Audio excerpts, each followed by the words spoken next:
So the people who have raised hand, I'm adding you to the speaker panel. Just a second.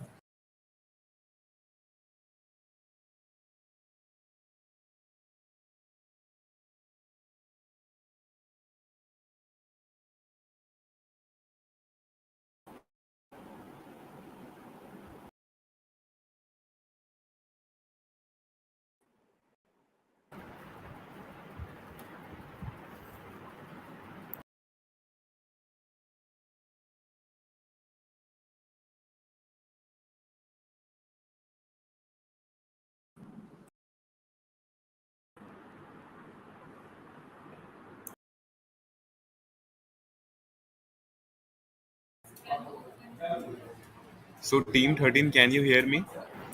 Yes, Samar, we can hear you. So, may I start presenting my screen? So are you aware of the way it is going to go, the way it is going to go? Like I'm just briefing you in short. So you already know that you have 15 minutes to present, and the next 5 minutes will be the Q&A session, right? So when the timer hits the 13-minute mark, we'll be pressing the buzzer, and it will sound like this. Okay. Did you hear it? Yeah, I heard it. Yes. So this tells you that 2 minutes are left, and from then on, if you pass the 15-minute mark, as you know, there are reductions for that as well. Fine. Yeah, So sure. all of you have your mic access and presentation access, right? The Uh, participants of Team 13. yes, all of us are having it. Okay. So, I think then we should start. We should start. All okay. the best. Thanks. So, we are just starting. Good evening, So we have everyone. started a timer for you, right? Good evening, everyone. We are Group 13, and today we would like to focus your attention towards a major problem of the Indian agriculture system. According to the Indian government stats, approximately 65 to 70% of our youth force is involved in agriculture sector. But sadly, the GDP output is only 15 to 20%, showing that the ratio of output productivity to the input work labor is highly skewed. The solution to it is smart precision farming, where we provide monetary valuation, risk analysis, as well as effective resource management to deal with problems like accessibility of water requirements, lack of policy knowledge, as well as providability of crop loans. These are the main reasons for the low GDP output. To solve these problems, we propose Krishi Mitra, an IoT-based smart farming solution. It is accessible, user-convenient, also cost-efficient. So let's have a sneak peek into the technological aspect of it. An on-ground IoT device comprising of various agricultural sensors such as NPK sensor, salinity, pH, moisture, etc. will be mounted on the farm. The data from these sensors would then be interfaced with a sensor on chip responsible for controlling smart irrigation system on command basis from our servers, as well as transmitting the field data to an IoT based cloud server. This data would then be used by our deep learning and machine learning models along with weather forecasting data in order to provide farmers with live status of their fields, risk analysis, as well as the data would serve as a precursor for consultancy and data analytics services provided by us. All of the first point of contact with the farmer would happen through a web application that would be multilingual in nature. Now, coming on to a very important aspect, sustainability. Sustainability is managing the resources efficiently in present without compromising the needs of future. Out of the 17 sustainable goals by United Nations, we are elated to inform that our product follows 8 of the goals successfully. Our product is environment friendly, there is no wastage of natural resources, and most important is its long lifetime as it requires only sensor change in 2 to 5 years. Moving towards our unique proposition of Krishi Mitra. Krishi Mitra is basically a secure, cost-effective, and an end-to-end IoT-based agro-consultant solution for the farmers, where they can estimate input costs and also predict the future demand of crop, rate, and market. Krishi Plus. It is the advanced version of Krishi Mitra, where we will be providing a dedicated social media platform for the farmers and also provide him with extra necessary inputs to increase the productivity of the field. Krishi Plus will work on 2G also so that the farmers do not have any problem in connectivity and will also provide additional features like purchasing of fertilizers, inputs, etc. Next, we will be presenting a video on the field visit and device testing.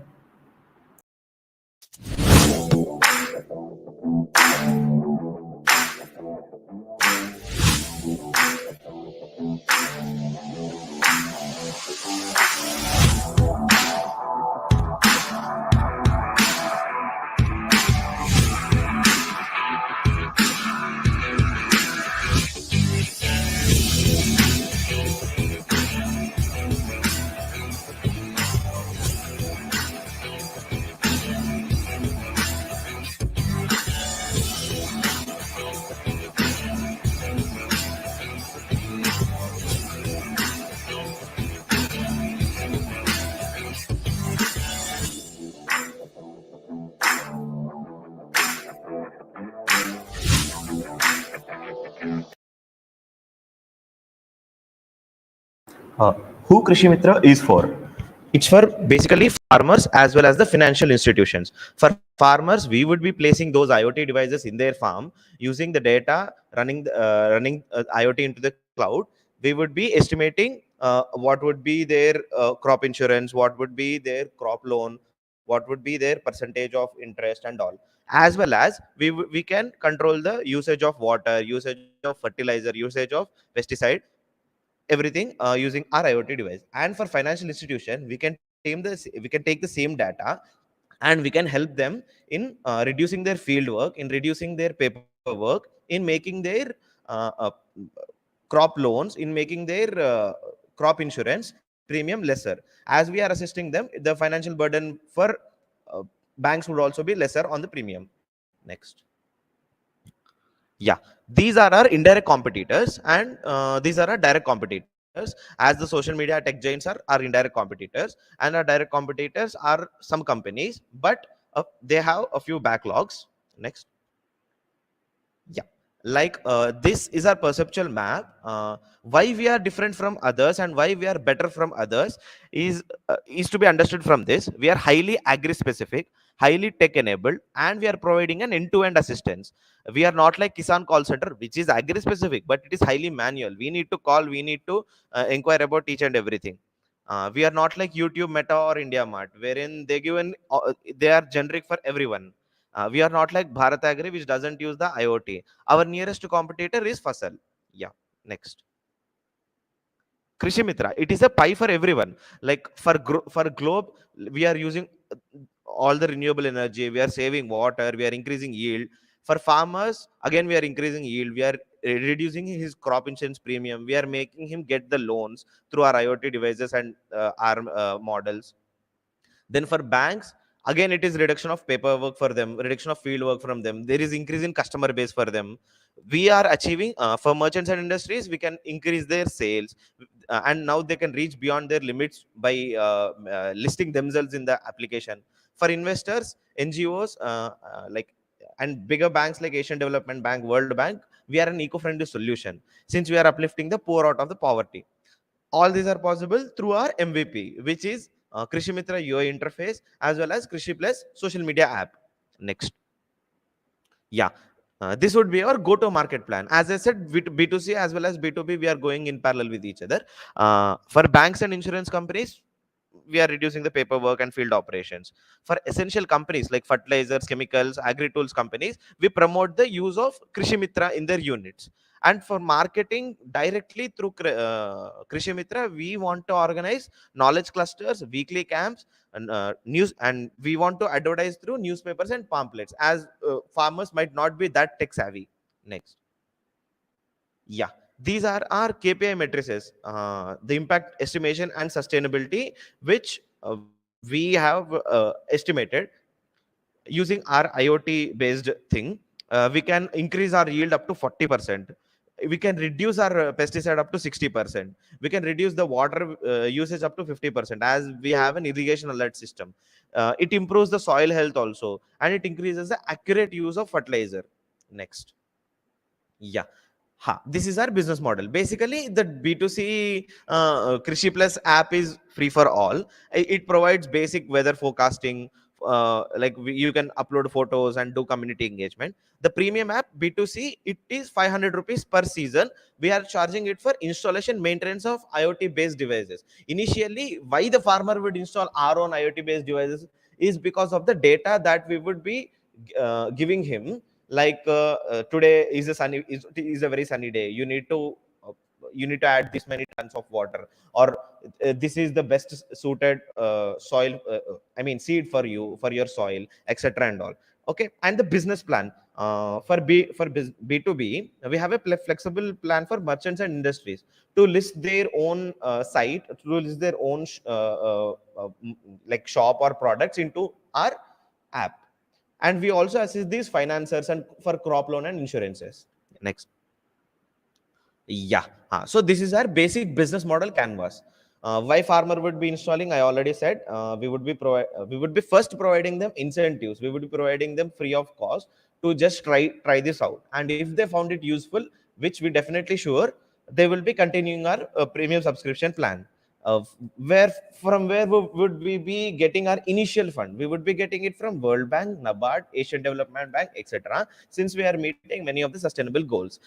What are our key activities? Setting of IoT devices, tying up with insurance and loan providers, and how we would be generating money. Yeah, we would be taking commission from bank and insurance company. As we are more towards the tech savvy and IoT is like booming every now and then, more of the people will be trusting on our data. So this data we would be utilizing it for our own business. Yeah, we can list the agri shops, and also data generated can be shared with R&D units.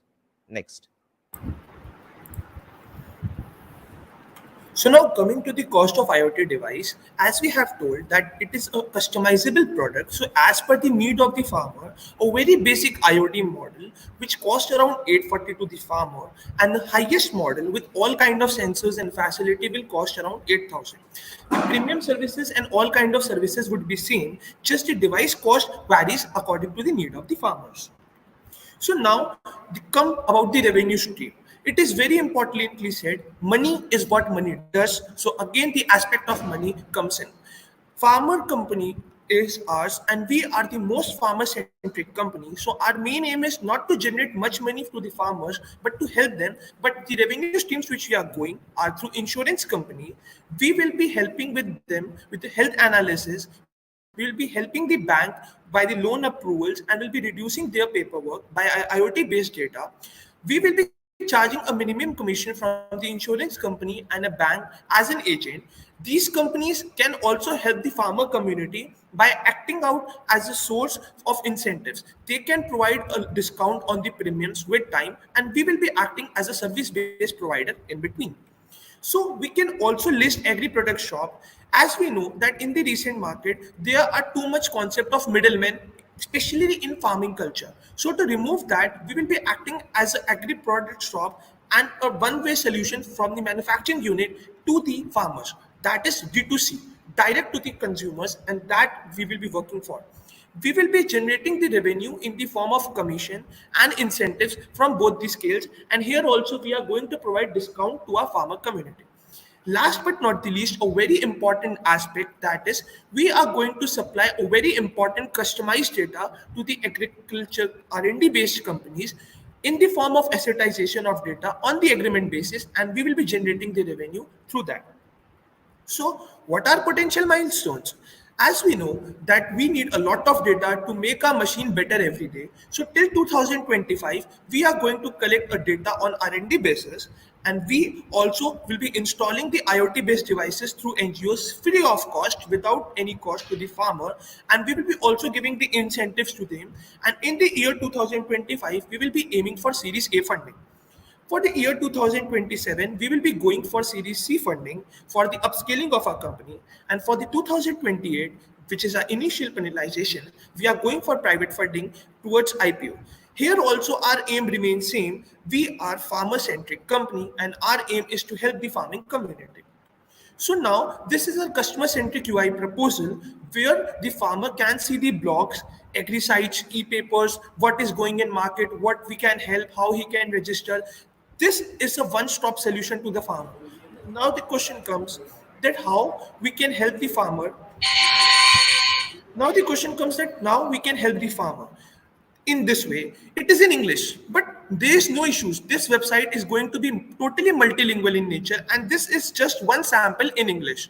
It can be also in Hindi and various multilingual languages. And same goes for our UI app, which we have created. It is a totally multilingual interface for the farmers where they can see their predictions, their crop status, the market value, agriculture status, each and everything, one stop solution in their own local language and what the farmer needs. Now, what are our future plans? The list of our future plans is we want to miniaturize the IoT device as much as possible with the increased durability. We want to familiarize our community users with the technology through our outreach programs as they are not tech savvy. So we want to update the mass media and everything to provide the services to the farmers in the remote areas under our hyper marketing strategy. We will also do out a location-based data acquisition for developing out a more robust MLDL model with time. And as we know, we grow and we will be growing, and this list is totally inexhaustible in nature. I want to thank you all for being out an active listener, and now we'll be patiently waiting for your suggestions and queries. Thank you.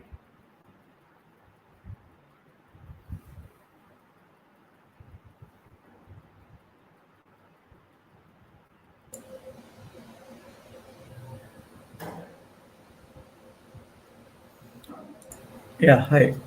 I have a few questions. What is how many units are there per acre for this? Now, I request the judges to start the session for the Q&A. Yeah. Hello. Am I audible? Yes, sir, you are not able. Yeah, yeah, we can hear it. My question is, how many units are required per acre for this solution? So basically, as we know that size of farms depend on the scale of farmers is doing the agriculture and the type of crop. So our main aim is that first our team will be developing to that going to that area. We will be taking two ends. Now the question comes why we are taking the two ends. We are taking the two ends for the fact that we will be checking the gradient difference. Once we check out the gradient difference between the two corners, we will be get to know that how many sensors are required according to that field. If the gradient difference comes out to be greater than 10%, we need to apply one sensor per hectare area, and that also depends on the requirement of the field. So basically, if in very basic terms we will be talking, it is something depending on the field conditions, field type, and depending on the gradient difference. And after that, our calculations, we can plant these sensors accordingly. Okay. Can you tell me how do you define your crop health metrics, which is given to the fertilizer companies and they can reduce their costs, or the insurance companies? So how do you determine whether this crop in this particular field is better than the one beside it or the anywhere else? Yes, sir. So basically, there are two technologies for it. As we have told that we are taking different kind of data from our sensors, which include temperature, humidity, NPK sensors, and output. As well as we have nitrogen, potassium, and phosphorus ratios from the soil sensors. So based on these metrics, we would be able to know that what kind of crop requires. Okay, so for every kind of crop, there is a certain set standards for NPK ratios. So based on that, we would be able to assess what is its present soil health as well as the crop health, and that data we would be able to provide to the fertilizer companies. And sir, coming about the health part, it is also consisting of two aspects. We also in future are planning to include a drone system in it, where we will be taking the farm pictures from the above. Above we can say 2 to 3 meters of farming solution, where we'll be taking different pictures of the farm in different area. We can see that we will be getting images. We can convert those images into tensor data. And as we know, we are having the NPK data, we are having the yield data, we are having the temperature data. Matching the NPK temperature data along with tensor data, we can calculate out the health analysis. Okay. So are we assuming that the farmers are tech savvy who will be using this particular solution? Because we're talking about using sensors and reading the data on a smartphone or a website.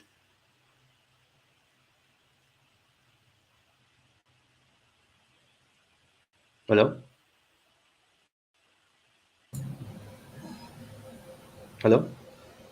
Yeah, I can You're hear audible. you. So did you guys catch my question or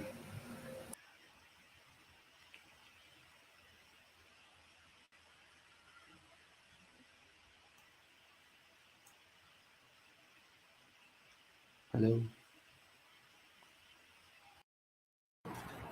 Hello, Team 13. Can you hear us? Yeah, I can hear you. Can you hear us?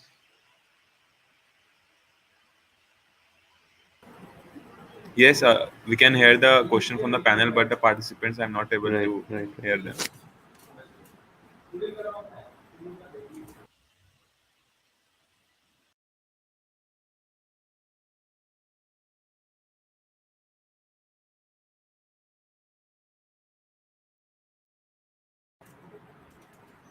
Keep as soon as possible.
So they got disconnected.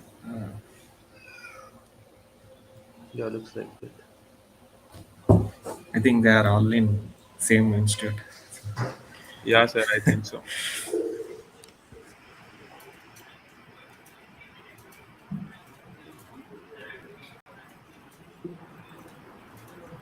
Without reason.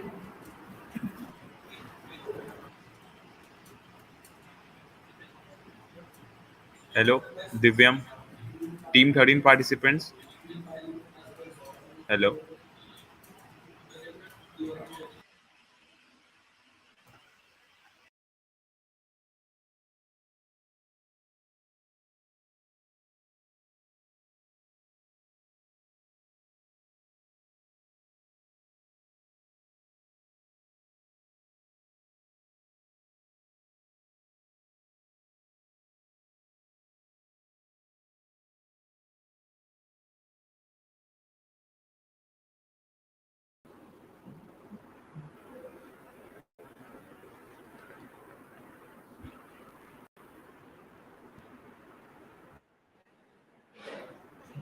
Mhm. So actually, there has been a internet connection issue. Hello, the panel. Can you hear us?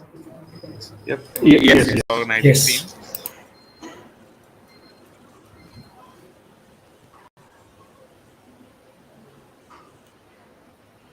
Okay, so for me, I was not able to hear anyone from Team 13. Was it the same for you since the last 2 minutes? Yep. We just Bopaya sir, we Saket sir. Yeah. we just heard from that they had some connection issue. Connection issues. Yes. Yes, sir. We have a network issue, so we got disconnected.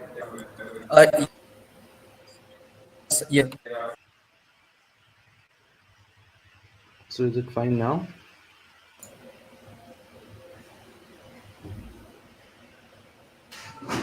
Yes, sir. Is the team available to take questions now? Hello, Saket sir. Can you hear me? Can you just confirm that? Yeah, we can hear. Sir, can you give Mithard speaking rights?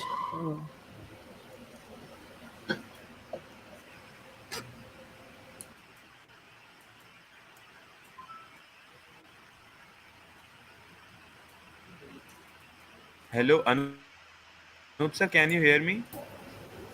Yes, Samar, I can hear you. Saket sir. Yeah, I can hear you. Okay, so the team 13, have you joined? Like, what was the issue? The Q&A time has already been up. Hello. Well, actually, we had a network issue. Sir, actually, like clearing up the issues.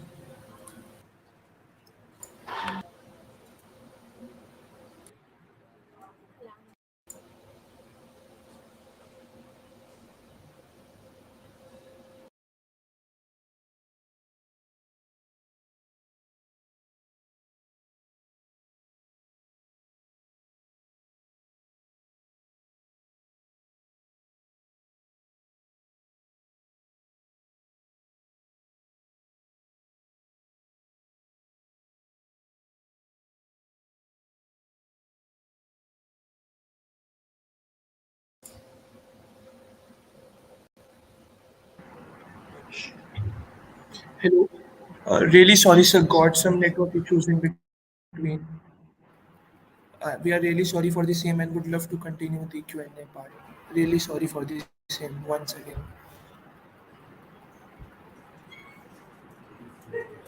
So, team 13, you should be aware of the fact that you will be penalized for the same, but I'll allow for the 2 minutes which were left for your Q&A session. Yes, sir. Okay, so the question that I had Respect, was, respected yeah, judges, you can continue with the question. yeah, I'm audible, right?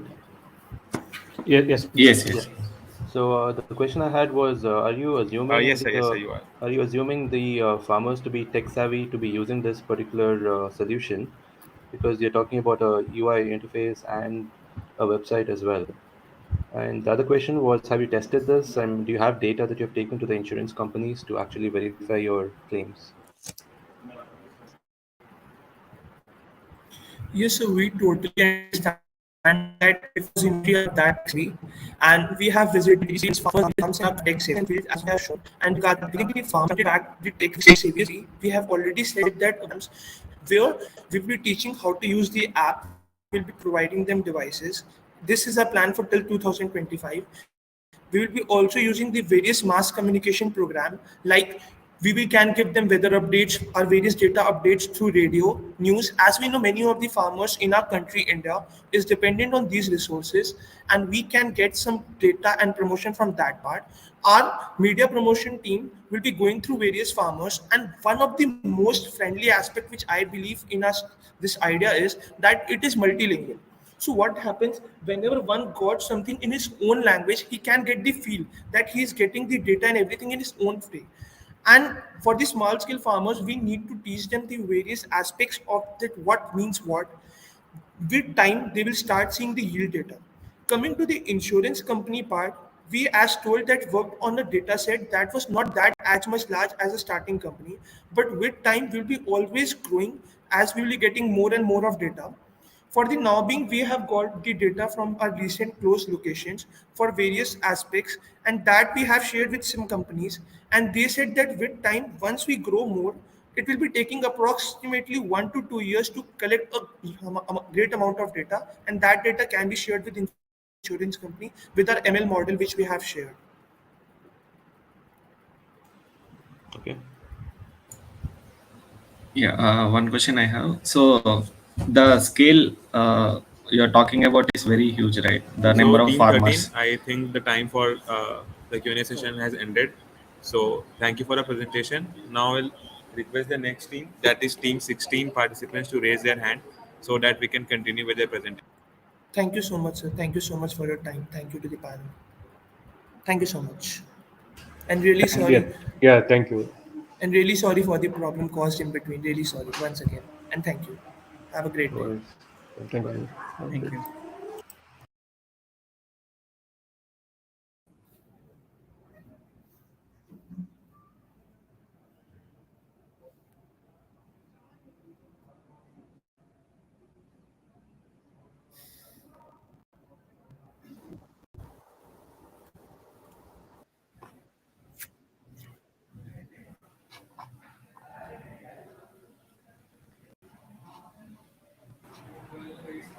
Team 16, everyone is joined, right?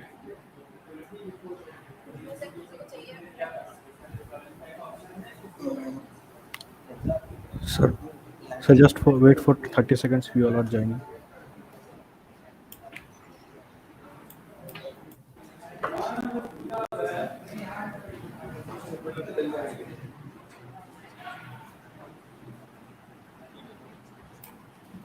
So team 16, I'm just going on with the instructions for the presentation now.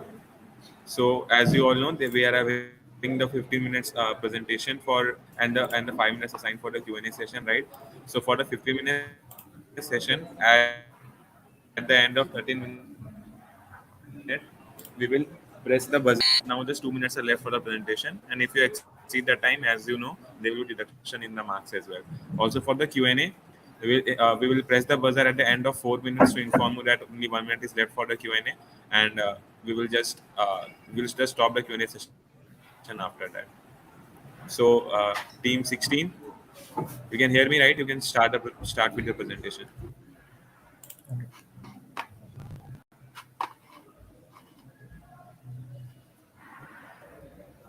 Good afternoon, everyone. We are Team 16 here So I to have begin started with a our timer just. presentation. Okay. Yeah. Good afternoon, everyone. We are Team 16 here beginning with our presentation. India has the largest bovine population in the world, around 190 million cattle.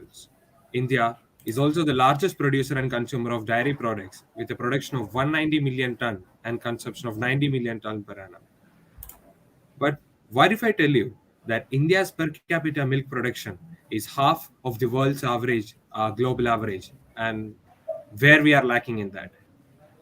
India has been the leading producer and consumer of dairy products since 1998. Dairy activities are an essential part of rural Indian economy. It serves as an essential source of employment and income to a lot of people in India. The Diseases Act has a very negative influence on the livestock production system. The consequences of the animal diseases thus set off very low production, low income, and subsistent livestock. Improving the productivity of farm animals is one of the major challenges that we face right now. The average annual milk yield, as I've explained earlier, is only 50% of the global average. Only 6% of animal heads are provided insurance cover, and only 5% of Indian farm households in India have the information about livestock technology. These indicate an apathetic outreach of financial and information delivery system, and more importantly, I would say a lack of technological knowledge. So here we have mentioned one of the most common cattle diseases that can occur in India: anthrax, black powder, and so on. The details are presented in this slide. And if communicable, these can affect the produce from the entire herd. So here, these diseases have numerous impacts in our society. Like it can affect the productivity cost of livestock sector. It can have a lot of production costs. Then we have to treat all these diseases. So like treatment costs will also have.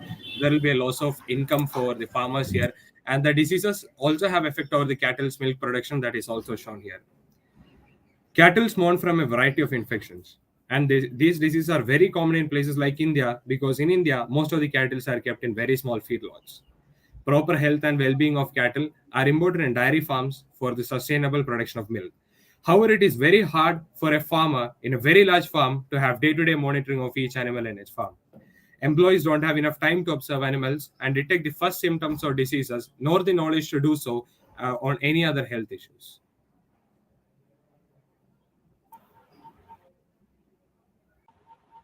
As it said, modern problems require modern solution. So now, moving on our approach to overcome the challenge. Most of the diseases could be prevented on their spread could be stopped if we detect them in their early stage. We believe that if we can quickly detect changes in the cow's behavior, we can give the dairy farmer the necessary information to observe, diagnose, and separate the infected cow and reduce their losses in the milk production. So now introducing our product Moor. Moor is the cattle monitoring solution that detects anomalies in cattle behavior. The Moor solution is made up of four significant components: the Moor collar, a Wi-Fi router, cloud database which is Firebase, and a Moor mobile app. This is the workflow of our system. The cow's health is predicted in 7 steps as shown here. from acquiring data to extracting features, sending it on Firebase, processing it, and displaying the information to the end user. The MPU 6050 and DS18B20 sensors collect data and store it on the core 1 of ESP32 development board. The X, Y, and Z acceleration values RMS are calculated and stored along with their temperature reading. Such 16 data set standard deviation of acceleration, average acceleration and temperature value along with the peak to peak value, crest factor, and vectoral dynamic body acceleration, which is also known as VEDVA, is calculated and stored as a packet. When enough data, that is about 15 minutes, is collected on core 0 of ESP, the Wi-Fi will be triggered and raw data will be sent to the Firebase. In case network isn't available at that moment, the ESP will store the data and send it again when the network is available. The raw data will be processed by the ML model, which will provide the processed data to the Firebase. The processed data will be used by the activity index algorithm, and final predictions will be stored in the database of application. The application will display the data and show alert in case of activity flag reported high. Let's look deeper into our product's design, circuit diagram, and machine learning model. We will be using MPU 6050 and DS18B20 to sense cow's environment. The MPU 1650 is a 6 degree of freedom sensing device which provides the acceleration and orientation of the device. The temperature sensor is waterproof, making it suitable for cows. This is the CAD model of our product. It has a slot for the temperature sensor and support for linking the device to the belt. Here comes the circuit diagram. It uses the ESP32 development board along with MPU 6050, DS18B20, and a micro LiPo battery connected via AMS 1117 3.3 volt regulator. The micro LiPo is charged using the solar cell connected via smart solar charging unit. The machine learning model uses a random decision forest algorithm which construct multiple decision trees and select the class predicted by majority of them. This one is done by for each packet, and 16-second sample are categorized as behaviors such as feeding, walking, lying, standing, and ruminating. The activity index is the ratio of change in hourly activity levels to activity levels from same time of the previous 2 days, and is used to predict extreme deviation from the normal behavior or temperature, which gives the indication whether the cow is healthy or not. So let's see the tech description of Moor app. The app is implemented in Android Studio using Java and XML. We have used Material UI for attractive look and to make it easy to use. Database and authentication is done using Firebase real-time database and Firebase mobile auth respectively. The data of cows and barns is fetched from the Firebase real-time database and displayed in recycler view, which the status of barn or cow. It is depicted by the color of the item. Here is the app flow. First, a user have to log in using mobile number and OTP. Upon login, user is taken to landing screen, which displays all his barn and their status. Upon selecting a barn, user is displayed all the cows present in that barn. The user can view cow's profile, which includes all details about cow, like the real-time temperature and other anomalies. The user can look at the overview of his cattle in the user profile screen, where overall barn status and linked cows are displayed. Now let's see a demo video of Moor app. User enters the name and mobile number. OTP received is automatically filled, and user is taken to dashboard bar. The user can add new barn to and enters the detail of the barn. Then he adds cows to the barn by linking the belt ID with the app. User have to enter the details of the cow and disease and vaccination history.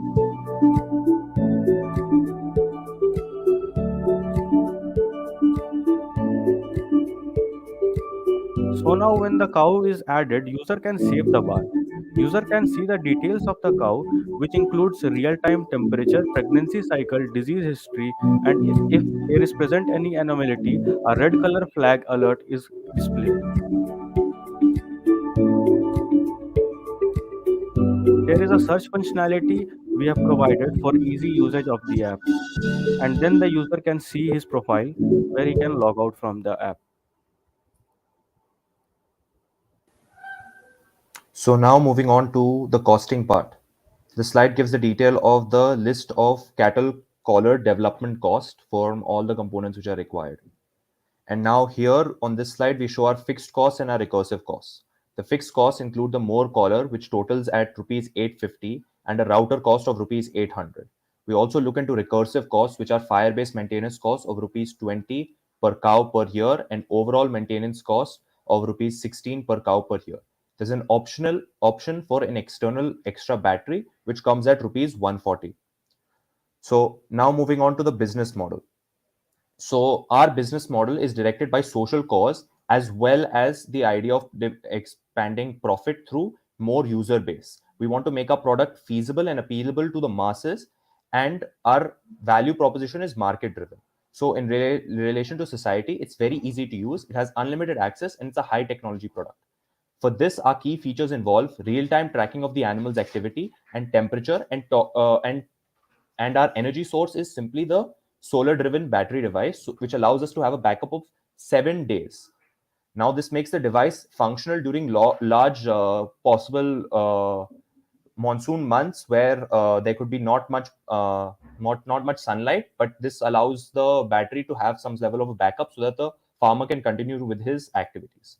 So our main partners and what we aim to do with this for our business side model is to partner with dairy cooperatives like Amul and Katraj and Gokul. And what we plan to do is the we plan to contact the companies at a higher stage and offer the product to them to give to their farmers in this way that they will deal with the training, because essentially for them the cow's health monitoring, these sort of things can lead to immense increase in their profits, and it can lead to profit for the farmer also.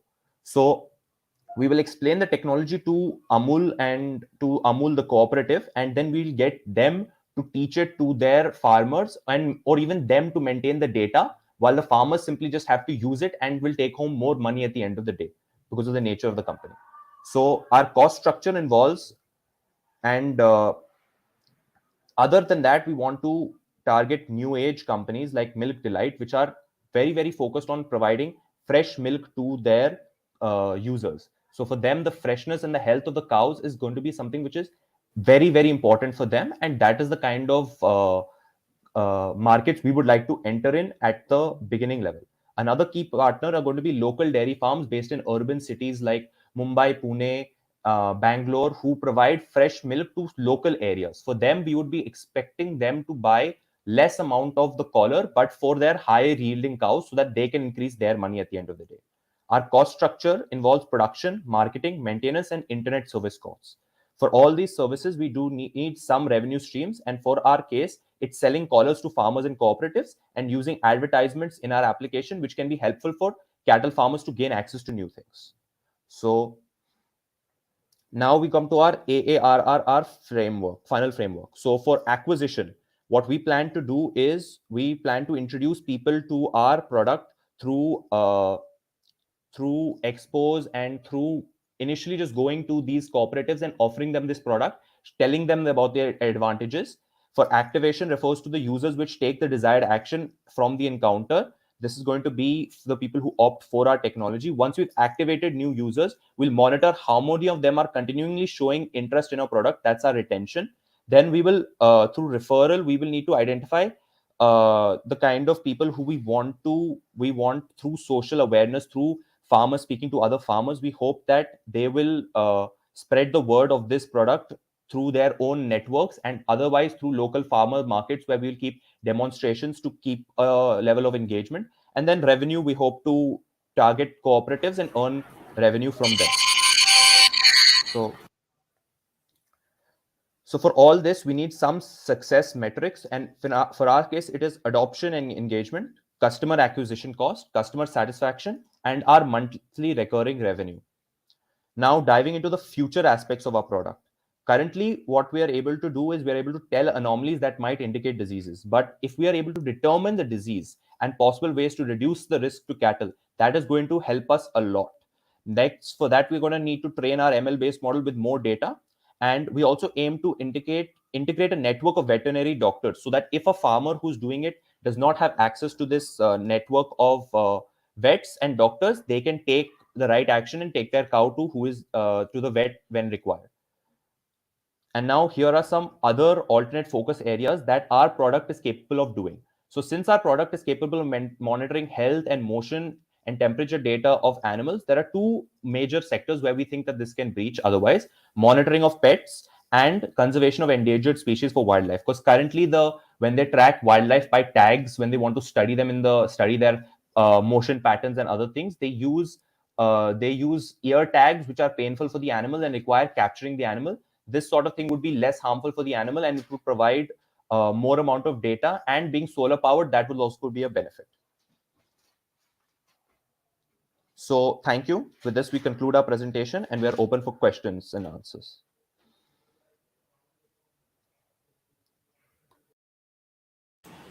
Thank you, Team 16. Judges, you can start with the Q&A session. Okay, Team 16, a good presentation. Thank you. So my question is, you mentioned this is a problem in India. So are you saying that we have such a device or such a solution outside the country?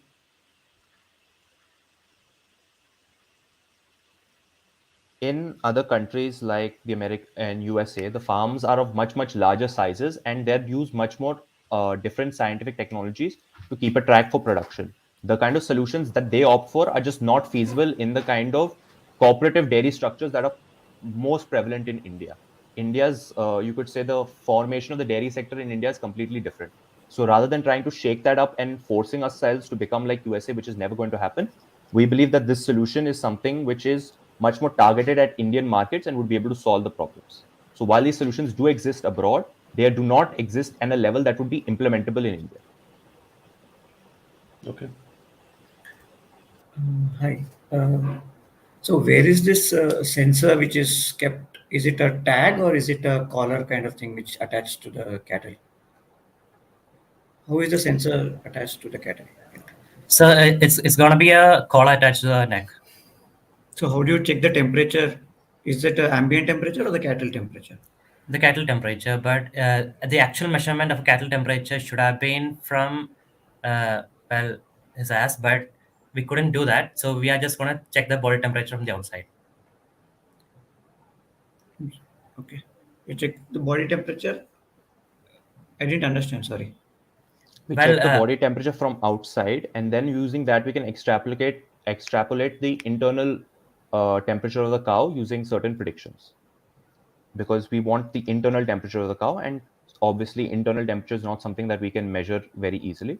So using external temperature, we extrapolate the data for internal temperature. Okay. Is temperature is the only metric that is used to find out the anomaly in the cow? no, sir. It's temperature as well as the acceleration values. So how they are moving. So most cows have a particular cycle that they follow, and a routine that they follow, and particular times that they spend on eating, walking, resting. And since cows are beasts of habit, they follow these quite strictly. So we looked at certain research papers which showed that when there are deviations from this, there is indication of the cow being unwell. And the kind of diseases that they could have always affect the milk production when they are unwell in this manner. So we see the values of their acceleration, split it up, and see the time that they are resting, split using the ML model into time that they're resting, gestating, eating, and moving. And based on that, we take data and we tell that, okay, so this is compared to this data. If the deviation is too much, we indicate a flag that there could be something potentially wrong with this cow. Yeah, this may be helpful in dairy farms where the number of cat will be like more, right? But in a small households where like normally like cat will be like 2 to 3 numbers, right? So by seeing the cows, they will be able to tell like if it is doing good or not. So do you think that this model will be helpful for them as well? We think that this model will be helpful for them as well, because what happens even when there are small number of cows is that there are certain diseases that are communicable, and we believe that we are going to predict it earlier before the and for them the three cows which they have are much more valuable. So if all three cows were to fall ill and the milk production falls, it's a huge hit to them. It's not a hit that they can absorb. We pride ourselves on early detection of disease, early detection of something being wrong, so that they can separate the cow or take the necessary action so that their entire herd of three cows doesn't get affected. So for them, three cows is 100%, but one cow being potentially affected and getting a lower this is only 33%. So that's something which is much better or more important for them.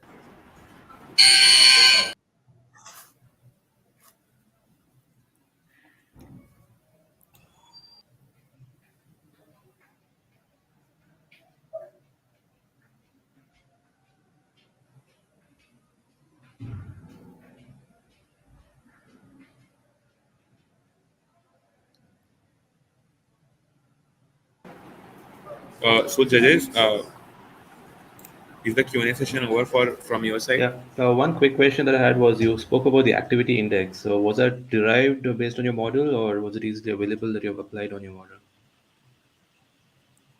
Well, there was a research that a certain country actually did, but for us, we actually trained the model based on our own intuitions, and that's what I did. Okay, so that's a formula that you have come up with. Yes. Okay.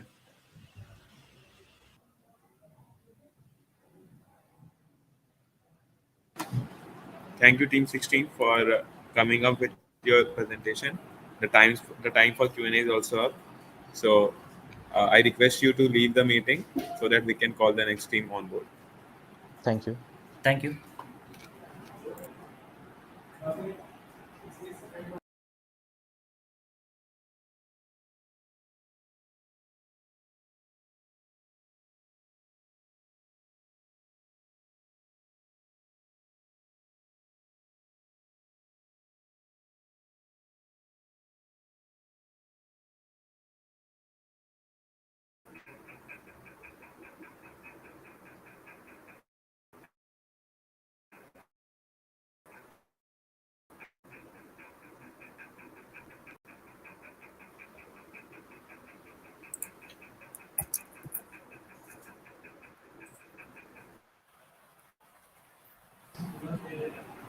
Team 19, has everyone joined from your side?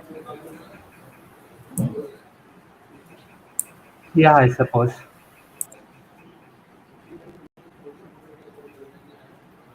Okay, so welcome Team 19 to the session. You can start with your presentation. I'm just briefing you about the process which is going to happen. Be having the 15-minute presentation followed by the 5-minute Q&A session with the esteemed judges which we have here. And uh, for the presentation which is going for Yeah. 15 minutes, at the end of 30 minutes, I will be pressing a buzzer which will sound like this. Did you hear it? Yes, Hello? sir. Yes, sir. Team Yes, 19. sir. Yeah. Yeah, so this buzzer will indicate that Yes. only 2 minutes are left in your presentation. Okay, so if you go beyond 15 minutes, there is deductions for that, and for the Q&A session as well. At the end of 4 minutes, I will be pressing the buzzer, informing you that 1 minute for the Q&A is left. So please pay attention to the buzzer, and all the best for your presentation. You can start.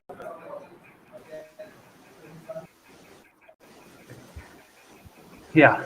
So, good morning, all. I am Vedansh, a second year electrical undergraduate. Present my screen.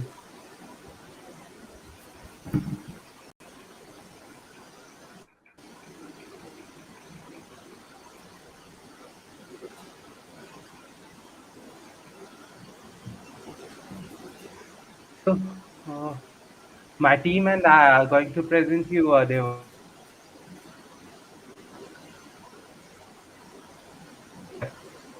Can't hear you, Vedant. sector. So the device name is, yeah. Am I audible? Yes, you are, but there are some breaks in between. Uh, Vedans, I request you to turn on your video. I think because of that, I think the presentation is lagging. You can turn off your video and present if it helps.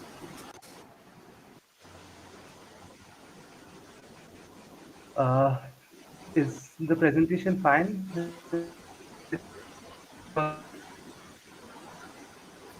Connection? Vidansh, you can turn off your video because your presentation as well as the voice is lagging. Yeah, sure, sure, sure. So, am I now clearly audible? Yes, now you are audible. Yeah, So I'm giving you a chance for restarting the presentation. You can start again. let's start. All the Uh, best. s- Wait a minute. Yeah, thank you. So yeah, my team and I are going to present you a device that is transforming or revolutionize the all organic sector. So the name of the device is Oxify. As we are all well aware of the stardom of popularity gaining nowadays onto the trending health concepts, there is no doubt in the market growth and the power it will embed in future. So my teammates will elaborate about the problems, the module configuration, and the business model of the device. So handing over to Vedant. Hi everyone. So, oxygen in the soil as a mineral and as a decomposing element for the manure turns out to be a very crucial element in the soil. So, our problem statement revolves around the fact that the slow arrival of mineral supplements from the natural compost has turned into a significant yield restricting element for the farmers, because of which they are not able to produce and earn as much as they should. The adoption of conventional organic farming techniques leads to huge losses up to 71%. Moreover, the time required to achieve the crop sustainability under the present organic cultivation system is still unknown. Whereas the farmers who are using pesticides and fertilizers are producing high yields and earning great profits, the farmers who are practicing the traditional organic farming methods are having 25% lower crop production as compared to the organic farming techniques, whereas this also accounts for about 84% areas which are suffering lower crop production. The rate of photosynthesis as well as the rate of evaporations of plants are also highly affected because of the lack of oxygen in the soil. There are some of the pain points for which the farmers are suffering from, and we have explained them well while discussing the problem statement. Vedansh, can we move on to the next slide, please?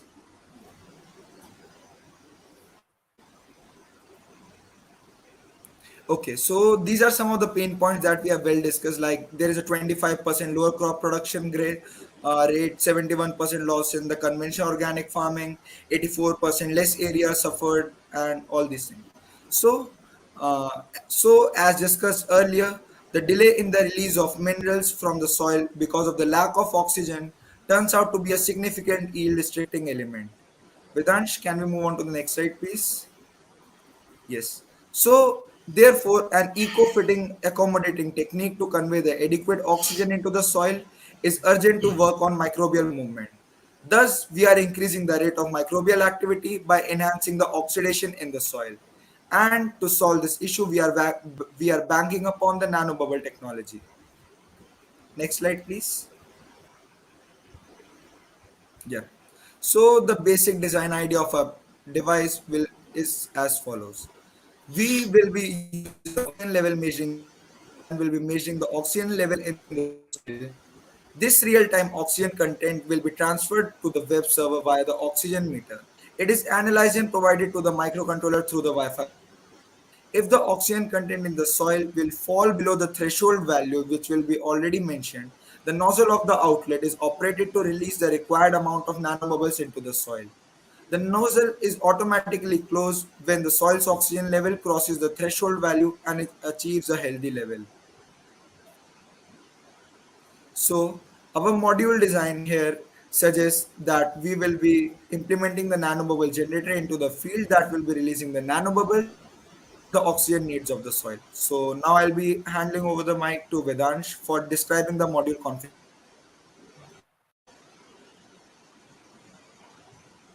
Yes. So here is the module configuration. Our module will be consisting of a nozzle control mechanism for regulating the release of nanobubbles, a servo motor driven nanobubble generator. This module, as per the threshold values of the oxygen level needed in the soil, is automatically transferred to the soil in a very efficient way. As all plants have different requirements of oxygen, a basic data set would be provided in the model to configure accordingly to the plantation. Smart IoT system. We are using for remote sensing as fields have vast size and for regular and uniform estimation over the entire field, we require robust communication system with setup and the soil sensors will be plugged far away. Yeah, they will be mobile. So what is the and soil oxygen level measuring sensor and the nanobubble generator. The root system of the plant absorbs oxygen in order to sustain respiration and other energy requirements. The soil oxygen so we are using is a light sensor meter to collect data on oxygen concentration and photosynthetically active radiation. The soil and the precise amount of tolerance for any plant species. And the nanobubble generator. Nanobubble generator is the key component of a module. The nanobubble generator use electrolysis in a blending chamber and creates air bubble having a mean molecular size of less than 200 nanometers. The method used for generating nanobubble is called Bohr methodology. It involves the optimal size of the nanobubble is the key aspect of a module as it gets absorbed easily by the microbes and the plants.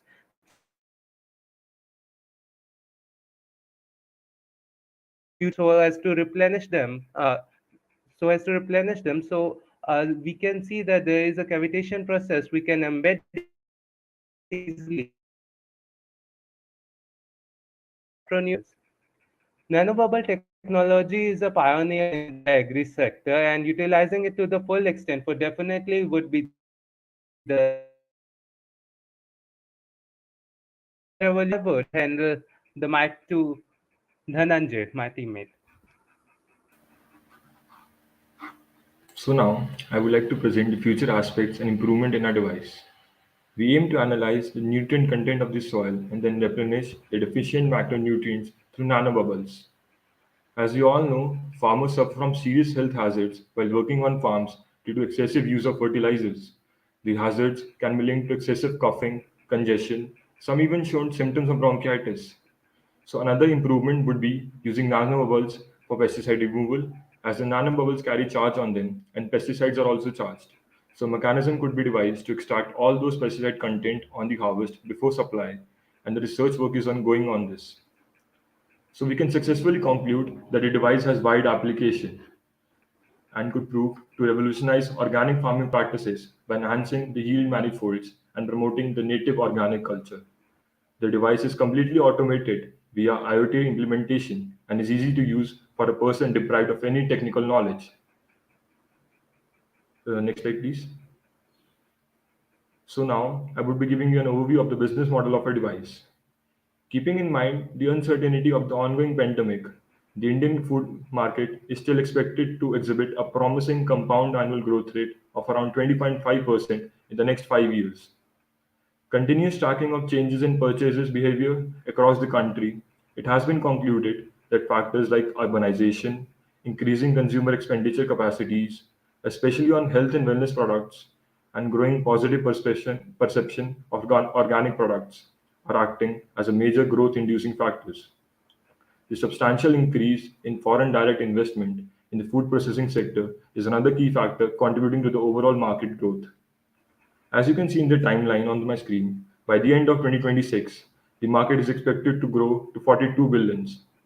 Next slide, please. Next slide, please.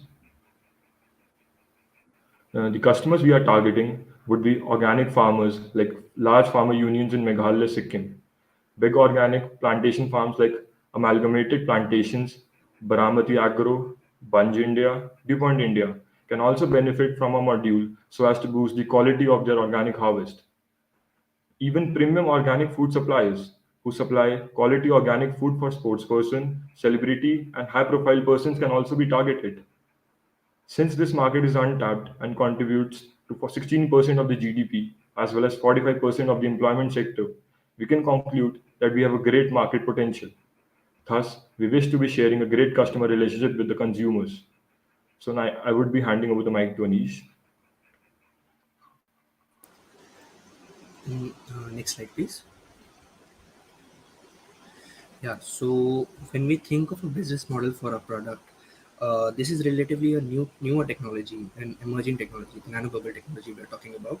So, while planning the business model, we need to keep several points in our mind, like how the industry is going to affect our business, how the farmers think about a product, and things like that. So, as mentioned by my teammate Dhananjay, the industry is growing at a very fast rate, and even in the COVID times, the amount of foreign direct investment has been shot up incredibly, and the number of startups in this agri-tech industry has also shot up very rapidly. So when we design the business model, uh, we need to uh, take a look upon how farmers how farmers look upon this new technology. And because because since mentioned earlier, there is a huge potential in the market, but only 1% of it has been tapped. So the major reason behind that is the uncomfort that the farmers feel while adopting to newer technological methods, and they prefer more their own conventional methods over the newer technological methods. So next slide, please. So the estimate cost of service. So when we talk about the service, as this is a newer technology, it has to come on its cost. So the nanobubble generator alone comes at a cost of 95,000 rupees, and the soil oxygen meter has a cost of 1 lakh rupees, and the IoT module and maintenance has a meager cost of 5,000 rupees. So the total cost sums up to 2 lakh rupees. Next slide, please. So as the cost of the module is incredibly high, so in the initial step of our business, we don't directly target the small farmers. Like we can we can provide our products to them on a rental basis or EMI basis if they require. But our initial target are the large farmers and farmer unions, such as in Meghalaya, where tea plantations are very widespread and a main source of income over there. And we have a basic B2B model as well, where we can okay, so let's take an example of potatoes. So companies like Frito-Lay require potatoes in a large quantity. So what they do is they hire complete villages or large areas with multiple farmers to grow potatoes for them. So this is known as contract farming, as you might know. So we may come into business with them directly, but in the further once we enter the market, like once we prove our credibility, like we can prove our results that our product is significantly increasing the efficiency of this whole system and the efficiency of the organic farming thing. It suddenly becomes a wannabe product for smaller farmers as well. But the cost is very high. The initial cost is very high. So what we are planning to do, that in a later phase of a business, we can establish a pipeline system. Okay. So, so are we supposed to stop right now? Okay. Thank you. So So like it's the 30-minute mark. You can continue for next two Thank you. minutes if you want. next, oh, all right, all right. So what we are planning to do in Yeah. the next phase of a business is that we are planning to like once this credibility of a product is established and we start earning revenues from the larger farmers and larger companies, we plan to establish a pipeline system with a centralized nanobubble generator and sell it as a service at a very nominal charges to all the smaller farmers. Like suppose if a farmer says that he needs this system, so he may contact us, and we may just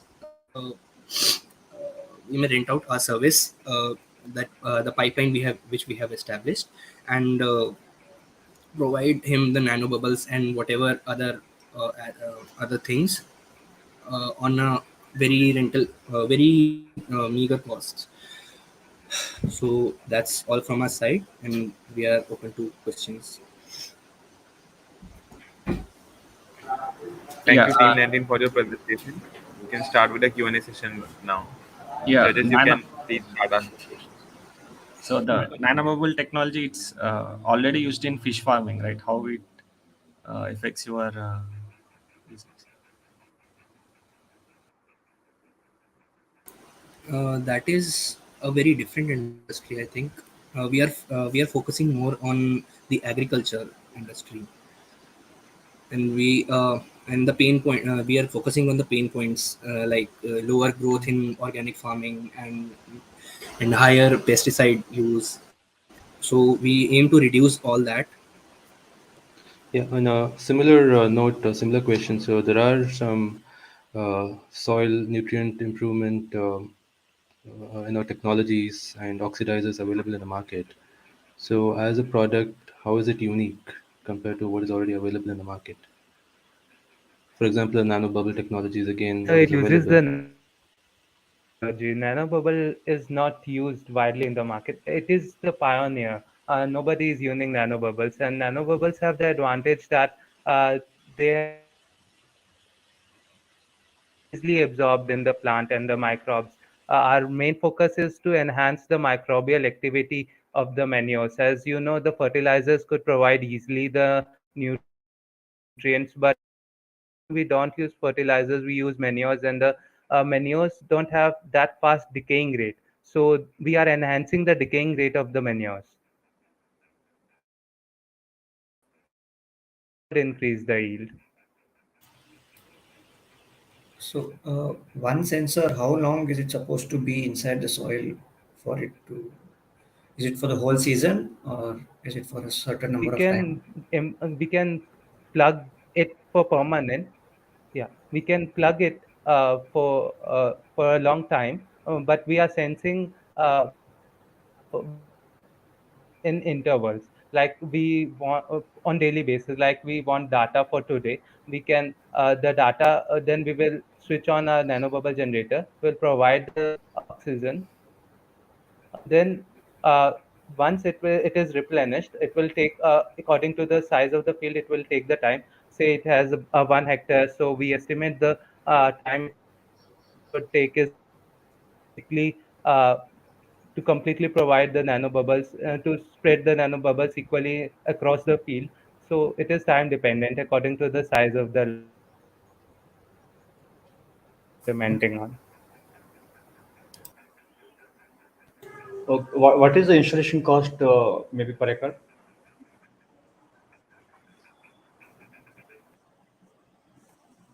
Hello, can you hear me? So our business model, yeah. So the cost. So our business model have different business models. Like if we are providing it on rental, we can cost very nominal, like 5,000 for one service. We can replenish a hectare of land for 5,000.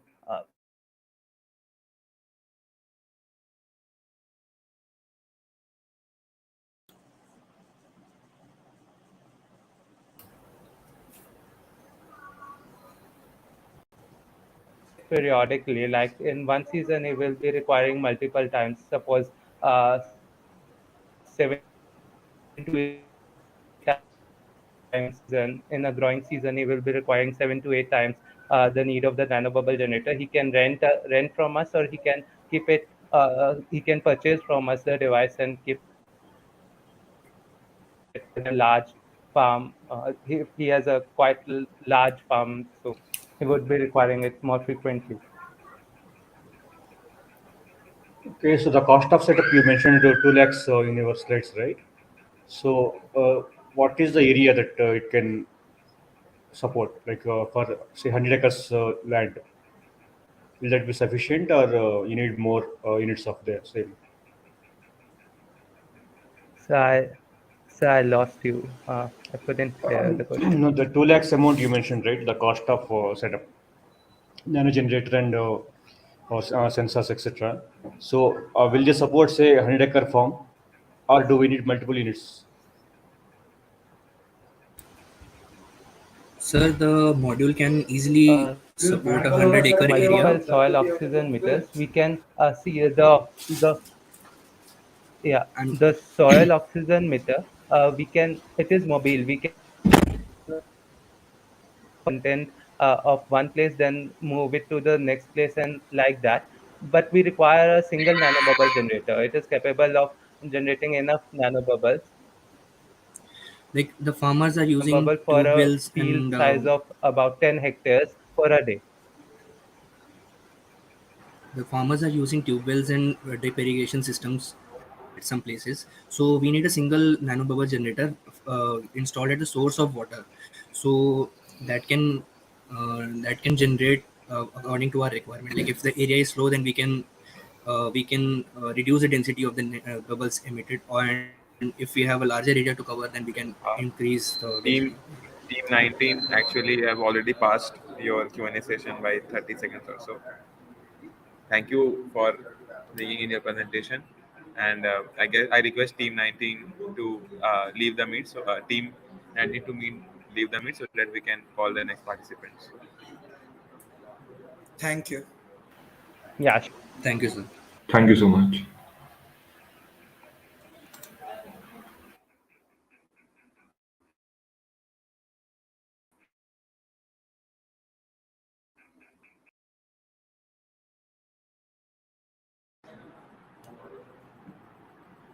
Hello, Bopaya sir, Anup sir, can you hear me? Yes, Samash. Yes. So, sir, because of the new time schedule which we had to make, because the last minute, like we got to know at last minute that mid evaluation was done specifically for some teams by panel one and some of panel two. Mhm. So, like allocation for the time slots was done randomly. So we had to change it just now, and because of that, we actually have a gap of around 1 hour between 12:30 and 1:20. So during that gap, I request you to please be joined in this session, and I will just notify you when we will be starting with the presentations from 1:20. Okay. Hello, Um, sir. Okay. okay, so we'll have to log back in at 120, is it? No, no. So you just be joined in this meet. Like we won't be having any presentation between that particular time period. Yeah, so we'll have presentations after 120 is what you're saying, right? Yes, yes, yes. At 1:20, we'll start with the like two presentations will be there. Uh, the last presentation will happen at 12:05. I think it will take 15 minutes after that. So around 12:30, the presentation will be over, and then the next last two presentations will start from 1:20. So it is Um, 120 to probably 1 hour from there, right? yeah. Yeah, 1:20 and into 20 minutes into 40 minutes more after that. Around two, it should finish. All Two right, yeah. to 10. I think, yeah, we'll have to, Okay. we'll have to adjust, yeah. So I am calling the next team now.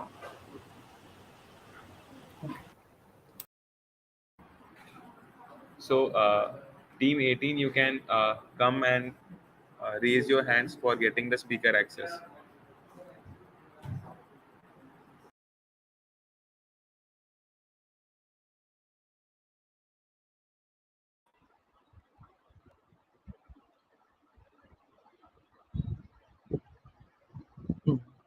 Uh, am I audible?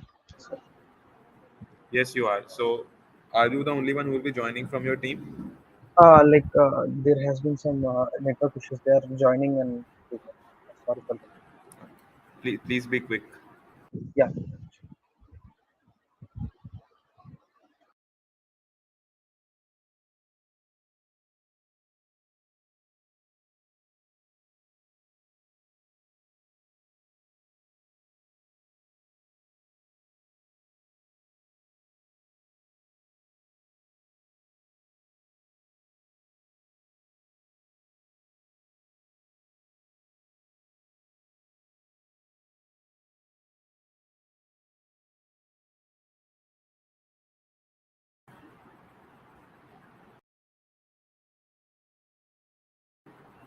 Team 18, please be quick. If the team doesn't join in the next 30 seconds, I think we have to put some deductions. Uh, uh, uh, just yeah, they'll join in 30 seconds. Sorry for.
Team 18, hello. Um, yeah, yeah. They are joining. There is some firewall error. It seems. I don't know. Sorry. Yeah.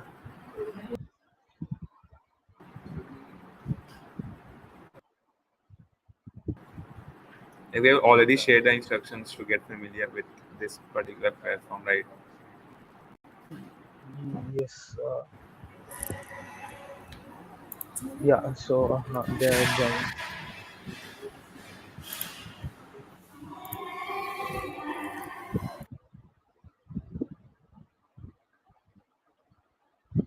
Hello, excuse me.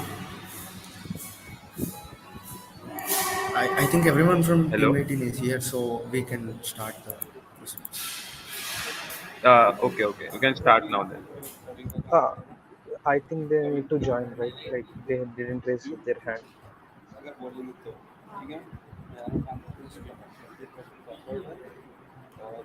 So, like, we've already given you enough time. So, from now onwards, whatever delay is there, it will be cut from directly from the presentation time. Okay. So, around 30 seconds is already been cut from the presentation time of 15 minutes. Okay.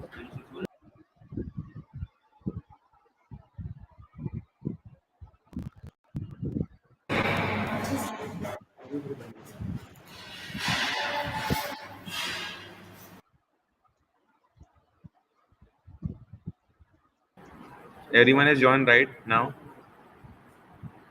Yes. Everyone is joined. 4 members. So, I'm just briefing you in short. We generally have the 15-minute presentation round followed by 5 minutes Q&A. For the presentation round, like because of the penalty of 1 minute, you'll be just getting 14 minutes for the presentation, and we'll be pressing the buzzer at 12 minutes, informing you that 2 minutes are left for the presentation. And for the Q&A, it will be of 5 minutes, and at the end of 4 minutes, I will be pressing the buzzer, which will sound like this. You heard it right? Yeah. So the same buzzer will be pressed on both times, informing you that 2 minutes are left for presentation and 1 minute is left for the Q&A. So all the best now. Over to you. Aitya, can you share the slides?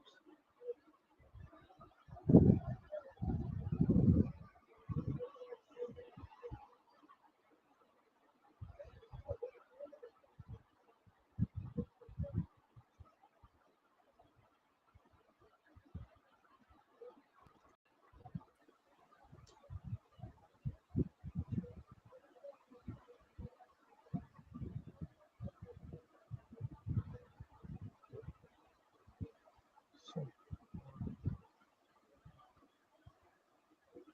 to the first slide.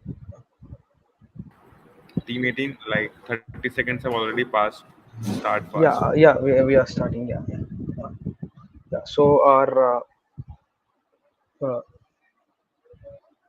we are team 18, and we are trying to develop a IoT project for a patient monitoring system, IoT based model. So the problem statement which we have chosen is nowadays in hospitals we see that patient there are many number of patients, and there are not that enough amount of nurses or other staff, hospital staff, to monitor uh, the critical parameters of patient, like heartbeat or that. So we are trying to develop a IoT based model such that whenever there is a critical situation for the patient, we create a trigger such that it alerts the hospital staff or the other people like nurses and other people uh, when there is a critical situation. So, like the other problems are sometimes there are night shifts and other things. At that time also we can't, the nurses will not be present, and every time the staff cannot monitor the patient's condition. So whenever there is a critical situation arises such that if some patients heart rate or other uh, respiration rate is falling down or rising up, then some people may not be present and it would be fatal for that patient. So we are trying to develop a IoT based model to overcome that problem. So introduction is that uh, healthcare sector faces many problems. So one of them is insufficient resources, high cost of healthcare and other stuff. And the main problem which we are focusing is uh, the supervision of hospital staff over the patients due to more number of patients. uh, and so yeah, next slide, to the next slide. So patient monitoring is usually performed in rounds, they are not monitored each and every second, and there can be some problems if they are not monitored up to the precise time. So when the condition of a patient worsens, people may be there or may not be there. So that would be a problem, and we will address that problem in our model using the IoT platform which we have now. We can send a trigger by collecting the data from the appropriate sensors from the patients, and we can send a alert to the hospital staff through different things like a mail, message, or another notifications. Yeah, that can be done. To the next slide. So here we are using body sensor networks. In our model, we are trying to monitor the patient's condition using four sensors. That is ECG sensor for the ECG measurement and the respiration rate measurement. And another thing, we have a temperature sensor such that we can monitor the body temperature of a patient. And the other last thing is pulse oximeter. So as of now, in this situation, the COVID situation, the pulse oximetry is a very critical thing. So that also we have added such that whenever the saturation oxygen levels have increased or have decreased, then they can be notified, and proper precautions can be taken. So yeah, to the next slide. Yeah, so our solution is that using these sensors, we connect the appropriate sensors to the body of the patient, the ECG sensor, temperature sensor, and the pulse oximeter sensor to the body's patient body. And the data which is collected from that is transferred to the ThinkSpeak server, which is used for IoT models. And the ThinkSpeak server does the the analysis and all that, like when the data in the sensor has reached the critical level for the patient, and that triggers the web request. And using the IFTTT platform, we will alert the hospital staff using some ways like messages or mail or app. Yeah. So to the next, yeah, to the next slide. Okay. I think can go to that sensors thing. Down. Down. Yeah. So the sensors which we have used is the first one which we have used D DS18B20. This is the temperature sensor, such that it monitors the body temperature of the patient. And ADS1292R, it is the sensor used to monitor the ECG and respiration rate. Nowadays, this has been a very important condition for a patient to consider, the ECG and respiration rate. And the other one, Max 30105, this is a sensor to measure the SpO2 rate, SpO2 levels for the patient, that is the pulse oximetry. And the main part which we have used the sensor or the module, Wi-Fi module which we have used to send the data from the Arduino to uh, uh, website like ThinkSpeak is ESP8266. This is a Wi-Fi module which collects the data from the Arduino uh, and it sends it to the ThinkSpeak server. Uh,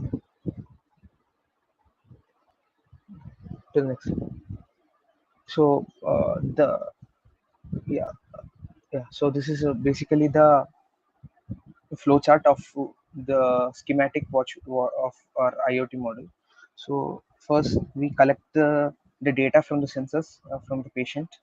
The sensors which are used, as I've told before, the three sensors, and these three sensors are connected to Arduino Mega. Uh, we tried different options like Arduino Uno and that, but the computation cannot be done on that other things. So we have decided to use Arduino Mega, and we have also a provision of providing the display of this all data, that is ECG, heart rate, and that using a display connected to Arduino Mega. So we can use the LED LCD display such that all the data which is connect, uh, collected from these sensors, that can be reflected on this display thing. And that putting apart, we have the data collection and sending it data routing to the ThinkSpeak website. So that can be done using the Wi-Fi module ESP8266. Using this Wi-Fi module, we send it to ThinkSpeak server such that it analyzes the data and it sends the trigger whenever needed to IFTTT. Using this IFTTT, we can notify the hospital staff when required. So can you go up to the data routing one? Yes. So the main thing now is now using the sensors, we collect the data in the uh, using that we collect the data, and using the code we have written, we can send the data to the ThinkSpeak server using that Wi-Fi module ESP8266. After sending it to the ThinkSpeak module, we create a channel.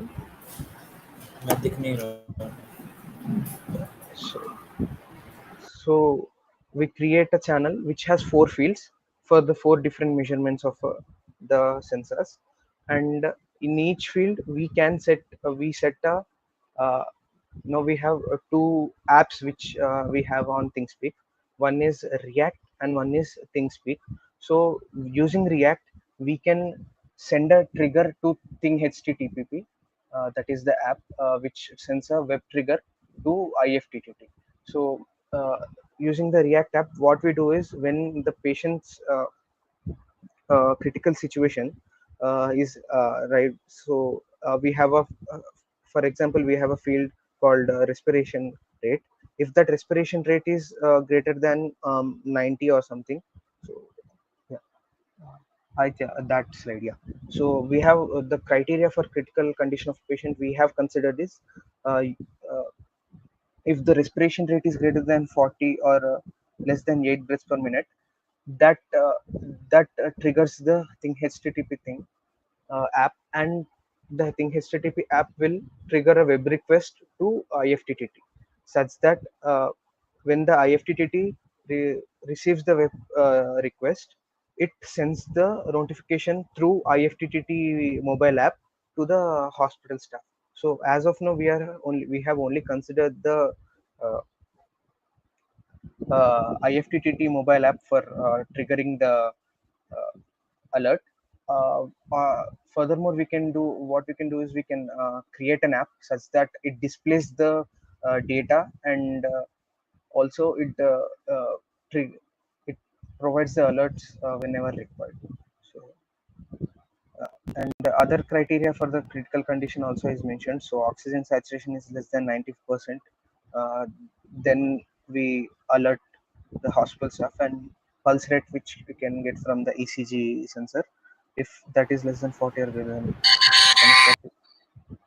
40, then uh, we will send the alert. So this is the end-to-end model of our yeah, this is the end-to-end model. So the going to the financial part. Um, yeah, yeah. So here you can see that Arduino Mega, the cost are mentioned here, cost for each, and cost in bulk and cost in rupees. So so the total cost per piece, which using our model is 5775 in rupees, and per piece you are getting it around 4149 rupees. And so yeah, I think Jigishu can explain it more clearly. So Jigishu, yeah, take over. So we have used like the model that we were making. The price it came out to be around 5775 rupees. But if we make the same model in a bulk buy situation, then it will cost to be 4149 rupees, as you can see from the first table. Now, in the second table, we can see the extra or the variable costs that are included in it. So we have included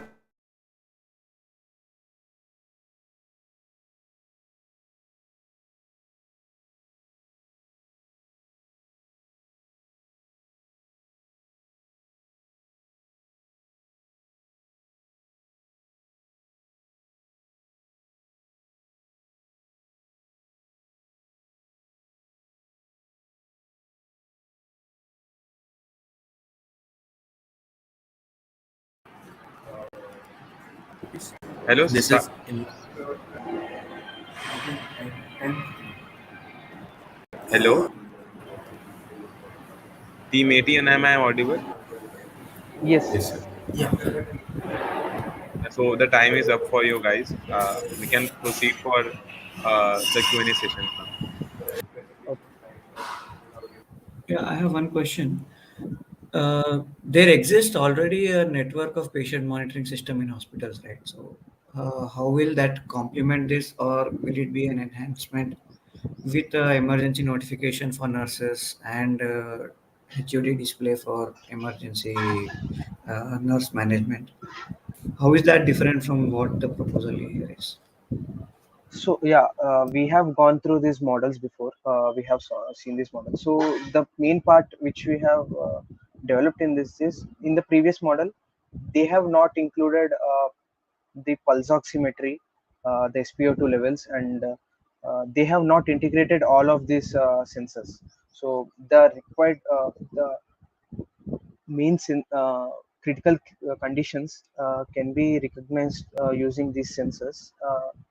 And as of now, we have this COVID situation too. So using this SpO2 measurement, we can monitor that too.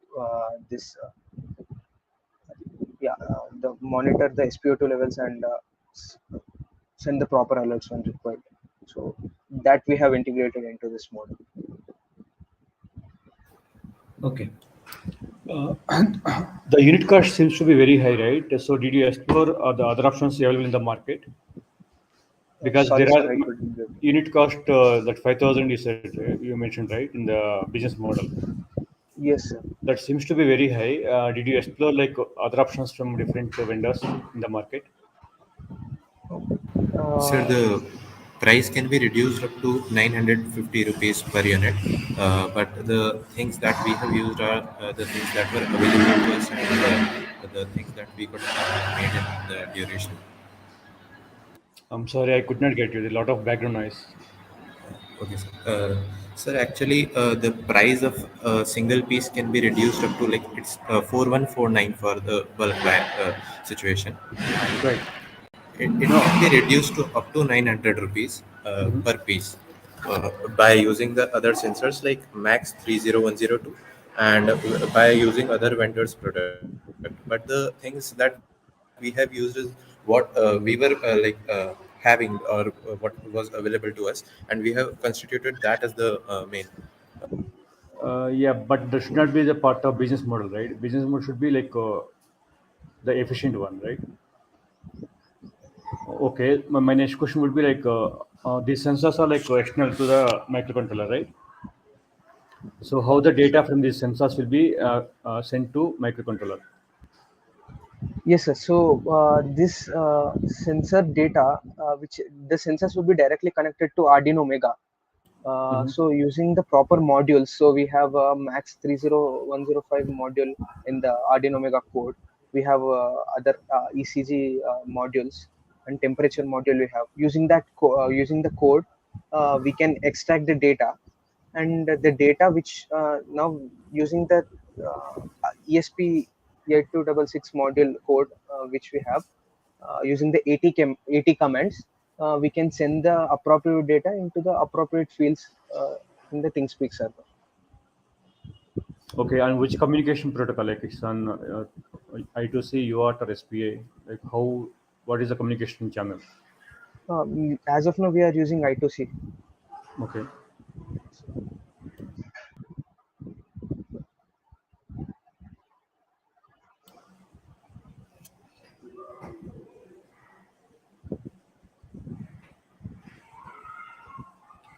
So basically, Arduino, what is that Judges. word? Sorry, yeah.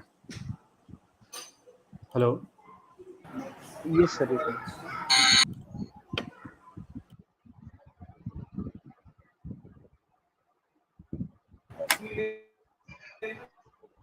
I just want you can continue, sir. Sorry for the interruption. No, you are using Arduino Mega for getting the data, and ESP8260 is used to transmit the data to ThinkSpeak server, right? Yes, sir. Why can't you use the same microcontroller which has Wi-Fi functionality as well? Sir, as the data which we are taking is somewhat complicated because we have four different data. Hmm. So, using a separate Wi-Fi module would provide us like with good routing to that to No, ThinkSpeak. but once the function once after acquiring the data, then only you'll send that to server, right? Yes, sir. So there is no like simultaneous functionality, like acquiring the data and sending to server. Both are not happening at the same time, right? No, sir. Yeah. Yes, sir. That could be improved. Yeah, as you told, using the Arduino Mega only, we can send that Okay. Okay. to the server. But we have gone with we have chosen this approach. Okay. Got it. Yes, sir.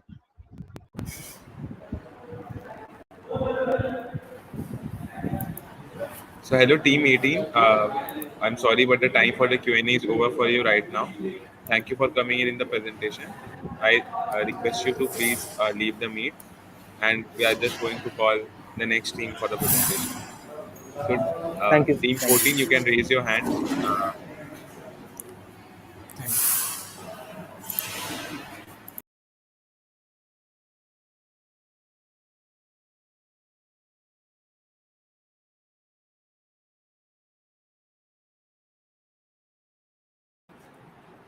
Hello, judges. Are you also facing a kind of lag in between the presentations? Because from my end, I'm facing a lot of lag. Yeah, your network seems to be, I mean, it's showing as red. Oh, okay, okay. So team 14, I'm just granting you the access for the speaker rights.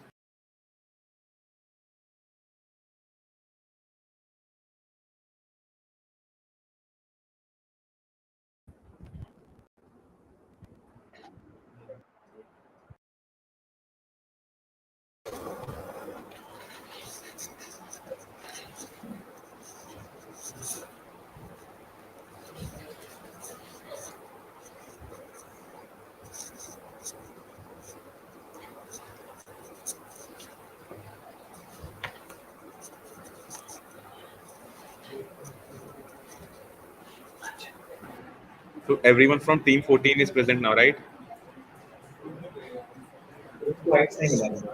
Uh,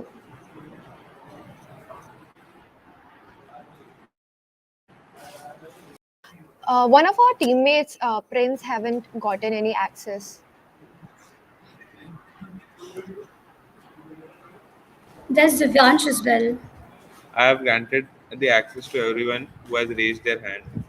We'll tell them to do it again. Ask him to raise his hand. I will grant him the permission.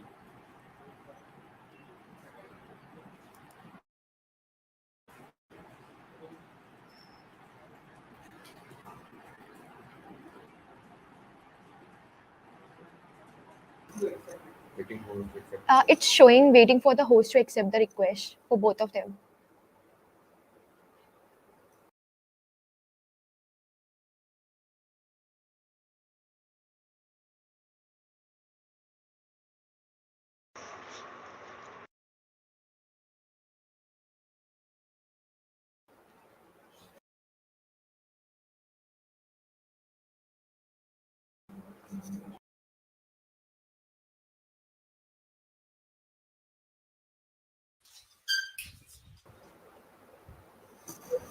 So now Yes. everyone from team 14 has joined, right? Yeah, right.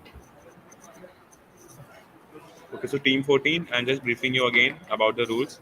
We're going to have a 15-minute presentation. At the end of 13 minutes, we'll be pressing the buzzer with a sound like this, Okay. prompting you that 2 minutes are left. And for the Q&A as well, at the end of 4 minutes, the buzzer will be pressed, telling you that 1 minute for the Q&A is left. So all the best for the presentation. You can start with it.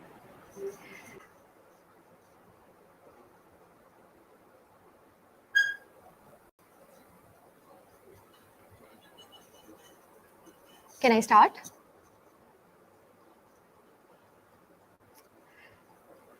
Sure. Yes, yes, you can. So good morning, judges. We are Team 14, and in today's presentation, we are going to talk about the problem that we are going to solve and the solution we propose for it. Then we will discuss the GTM and business model for it. We are also going to discuss the impact and the future plans for our proposed solution. So all of us were sitting around and discussing random things on Women's Day, and then the idea of doing something for the women of our country struck us. This is when we came across the newly emerging femtech industry. So what is it actually? Femtech refers to product and services that use technology to solve women-specific health issues. The situation in India for the healthcare of women is dire. For a fact, only 37% of women receive healthcare in India. We saw it as an opportunity to bring some change in the lives of women of India. The femtech industry offers fantastic growth with a CAGR of 16.2% in the next 5 years. Recently, we have seen $2.5 billion investment in this sector. Additionally, the large global scope shows how big the problem is. So we started diving deeper into the issue and came across a fact that 1 in every 10 women suffer from PCOS. What is it exactly? PCOS, that is polycystic ovary syndrome, is caused by hormonal imbalance in the female body, leading to enlarged ovaries with cysts. People with PCOS experience not only stigma and peer pressure, but also have to handle aggressive ailments like diabetes, obesity, and even an increased risk of cancer. The flow chart on the screen shows how various health parameters like increased insulin, LH and FSH ratio, liver issues, and other glandular secretions are affected by the PCOS condition.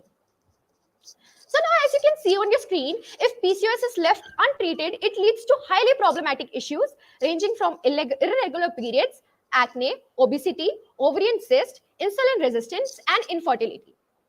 Okay, so now you might be thinking why such a huge menace is not being diagnosed and monitored properly, right? What are the challenges that are associated with it? So here we go. The very first one being inadequate testing. The reason for the same is high cost, long waiting time, and low accessibility. So after doing this comparative analysis, we found out that as compared to the existing methods of transvaginal ultrasound and extensive blood test profiles, our solution turns out to be the most affordable and convenient form of testing. The second hurdle accounts for the prevailing ignorance about symptoms because of how tough it is to monitor the PCOS condition. So, as the graph shows, the varied range of symptoms with altogether different ease of detecting them makes it extremely difficult to detect the presence of PCOS. These symptoms are also common to various other menstrual health issues, making it extremely difficult for doctors to deliver insights by mere manual inspection. Even the ultrasound can only detect a cyst of minimum 2 mm. Finally, the lack of awareness solidifies the need for innovation. This is such an unexplored syndrome that more than 65% of women are unaware about it. And due to the taboo around this disease, more than 35% of women have never spoken about their PCOS condition to anyone. So these deliberations on the problem prompted us to develop our very own PCOS detection and monitoring device. Our revolutionary solution consists of an IoT-based remote hormone detecting and monitoring device, an app for regular monitoring, and a cloud-based solution for collaboration, storage, and processing of data. Now let's see what the IoT-based device is all about and how does it work. So basically there are two segments, a test strip and a wireless electrochemical detector. Through multiplexing, we will be able to test multiple hormones at once through one strip and a single port. The patient will just have to pinprick their finger, similar to the procedure that is being followed for glucometers. So after getting the sample, they'll have to add the blood to the strip, which is loaded with reagents of 4 hormones at 4 different regions. These regions will then initiate the chemical reactions. The strip will be added to the multi-channel electrochemical detector, which uses common electroanalytical techniques of potentiometry to analyze the chemical reactions taking place in depth and establish the level of these hormones in the body. We did not just stop here and like having at the blueprint of the device. We even went ahead and created a physical prototype of it under the guidance of some research scholars. And this is how the device would look like. We have already discussed how important hormones are with regards to PCOS, right? So now let's check out how the hormones will be used by our device. So after an extensive secondary research, we concluded that there are 4 major hormones whose levels are directly integrated to PCOS detection. The anti-Mullerian hormone, insulin, testosterone, thyroid stimulating hormone. All of these hormones can detect the PCOS with a sensitivity of more than 95%. So this was something about the device and how it works. Rupees 2000 would be the manufacturing cost of the device. The cost breakdown for the same is shown on the screen. For your information, we have been in direct contact with the original sensor manufacturers, and we estimate that this price will go down by 10 to 15% while mass manufacturing. Okay, now let's take a seat back and see the zoomed out view of the entire solution. So when a patient needs to test their levels, they will get the minimally invasive test done through the device by following instructions about the simple procedure. The patient will also either enter their BMI and other body related data manually, or they can integrate the app with other existing fitness monitoring apps. So now when we are armed with the strong data of patient history, the current status of their health, and all the required hormone levels, which are being stored in the central database, our ML model will establish the patterns and even track their hormone level history. It will then provide detailed insights and convey the most appropriate plan of action to the patient through a user-friendly app. The ML algorithm that we have specifically designed will also analyze multiple parameters and predict weight gain, facial hair growth, which are some of the most stigmatized physical attributes of PCOS. The ML algorithm will calculate the information about the severity of various physical symptoms and convey it through the app. The app will not only provide the user with insights, but will also help doctors analyze their patients at a micro level and provide them with more personalized recommendations. So now let's talk about the final component of our ecosystem, that is the mobile app, which acts as a handy link between the users, IoT-based monitor, and the cloud.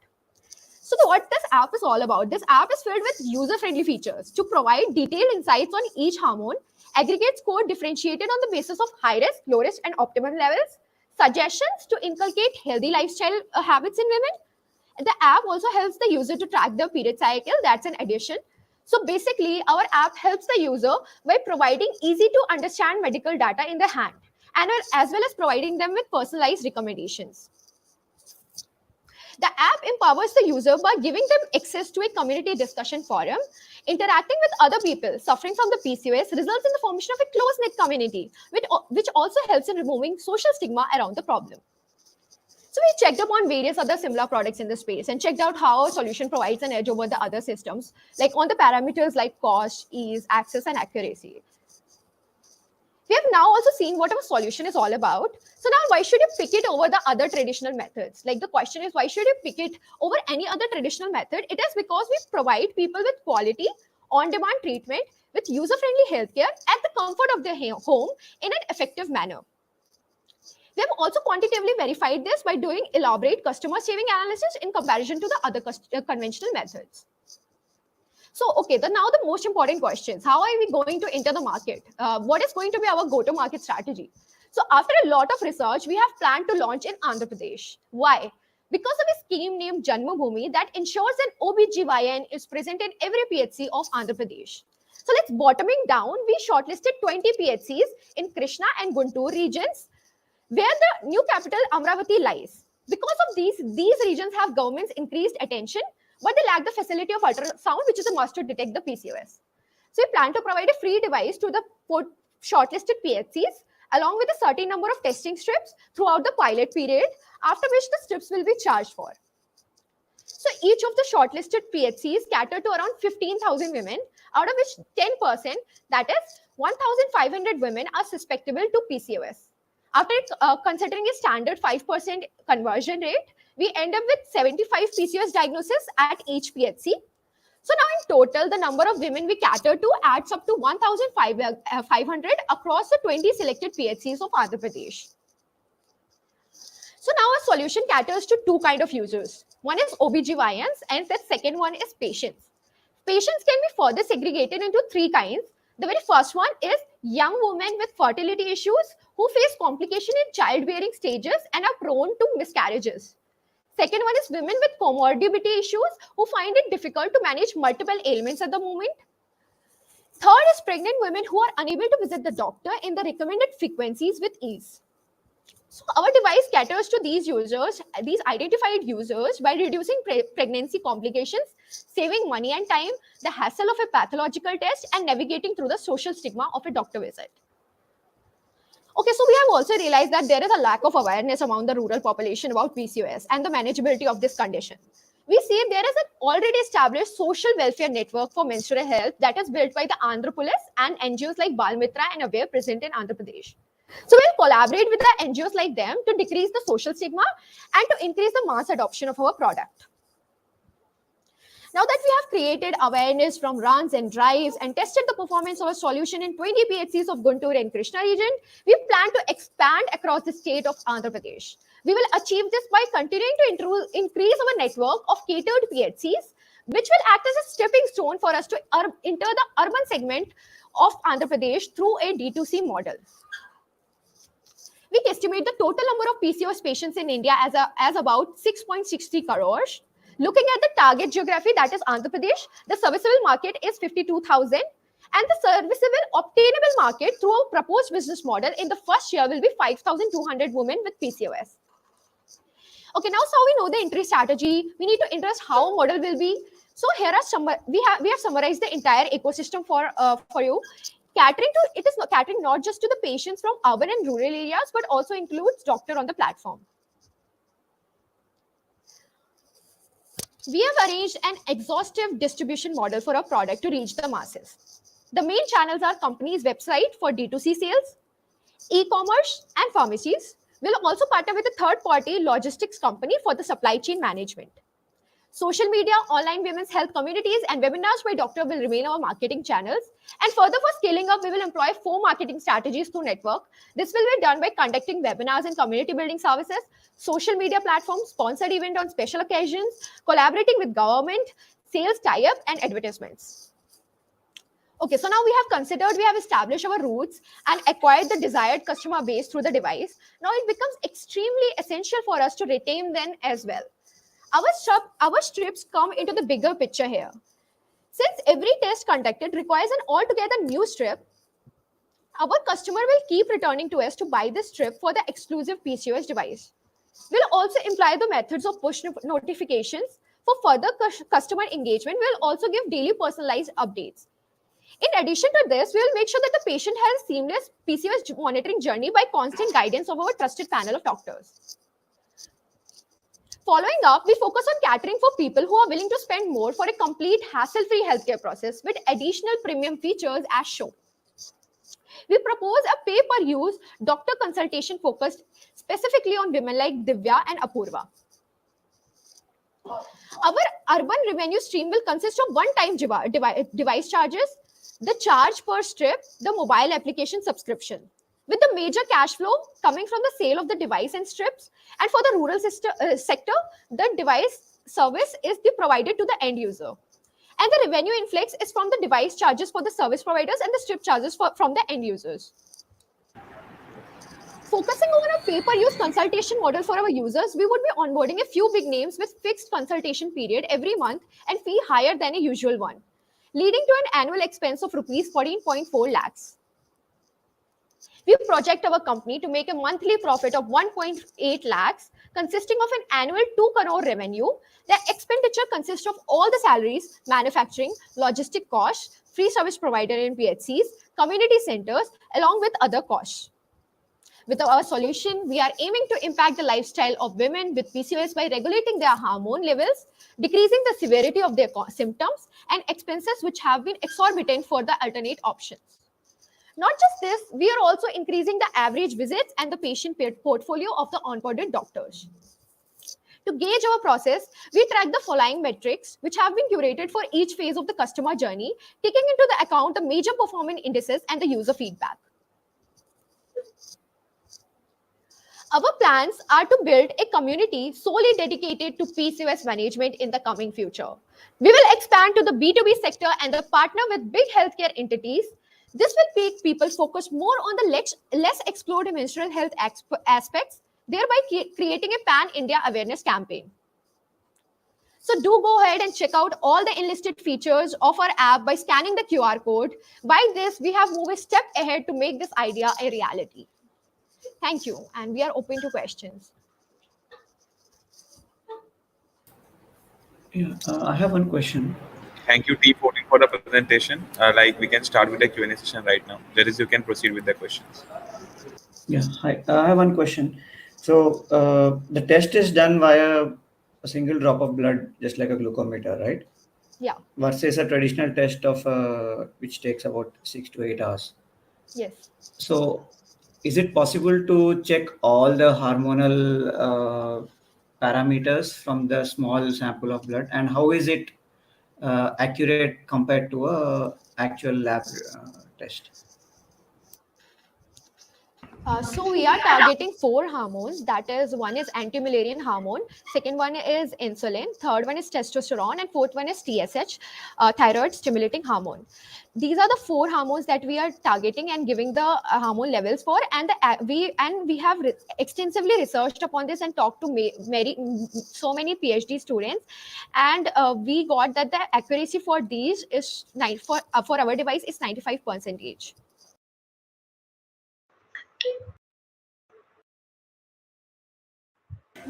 So do In you have? addition to that, Sorry, go ahead.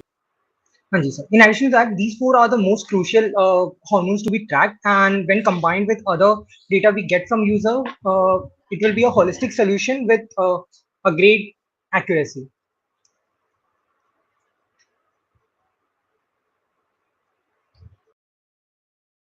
Do you have like a proof of concept, like which is working right now? Yes, sir. We have this sensor. It was shown on the slide, and it's a very working prototype. Okay, so how do you make sure that it is 95% correct? So the same sample you sent it to lab and you confirm that way. Um, no, sir. Actually, we searched to a research paper, and this device is tested to some PhD students for college, and hence we got the results 95% accuracy. Moreover, we are testing four hormones, hence we get a very accurate result due to So, cumulative analysis. so what was this compared against? So you're talking about taking a sample in your college, and you're talking about 95% efficiency, right? So what is it that you've compared this against? Did you do a traditional testing as well, by which So, you're saying that this is accurate? yes, sir. So, as told by our friend Divyansh, so what we did was that we did many interviews with many doctors, and we worked in close with the PhD students working in the biosciences department of our college. So, we took some traditional methods and we compared that results with our results. Additionally, we got many research papers in online, and we also asked research papers from our professors. So we verified all those stats, and we are claiming 95% accuracy. And we have also been in talks with doctors from AIMS and other institutes for this.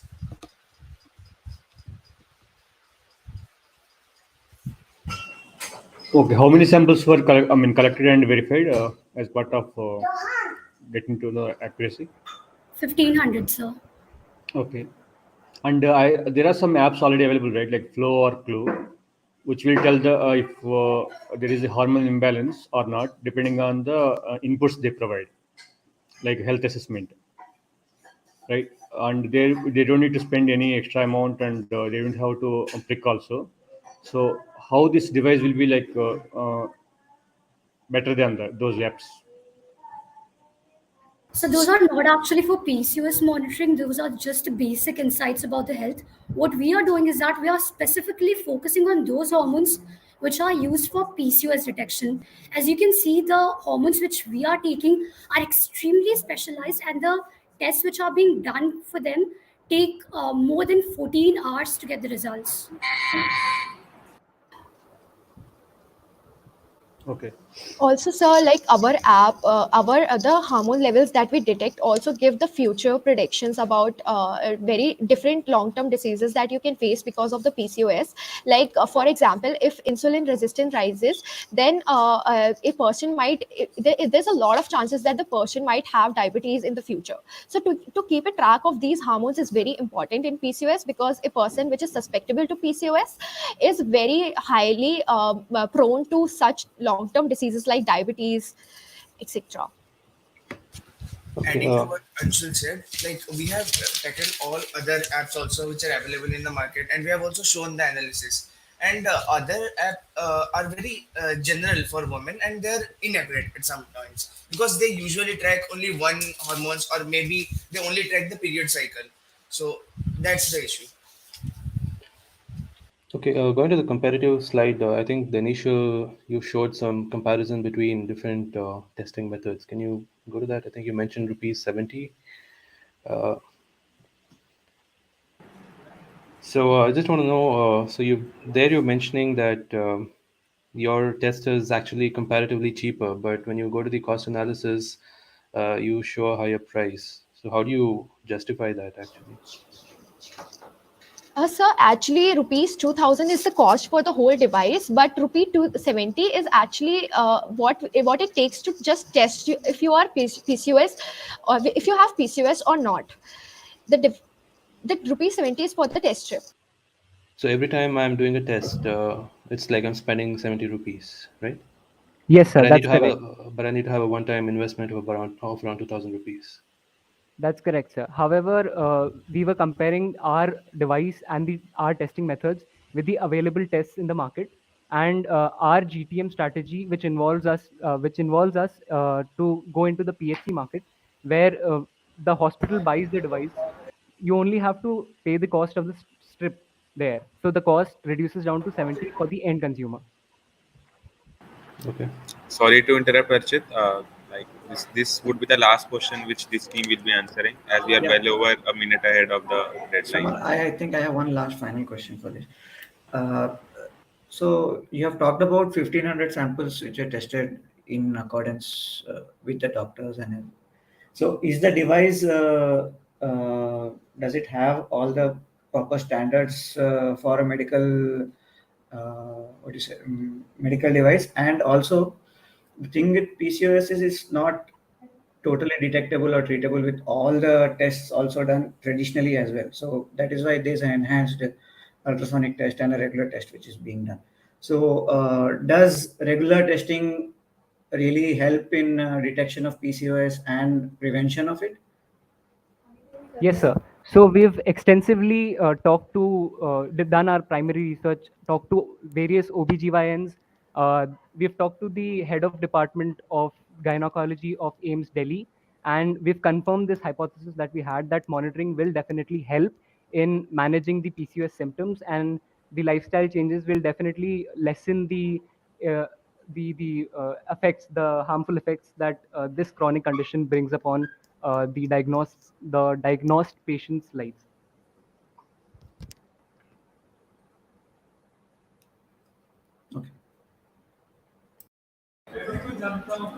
With this Now, session, said we also want to make this a reality. So Prince, we are in actually, talks. we can't continue with the Q&A session now. We are well over like 3 minutes ahead.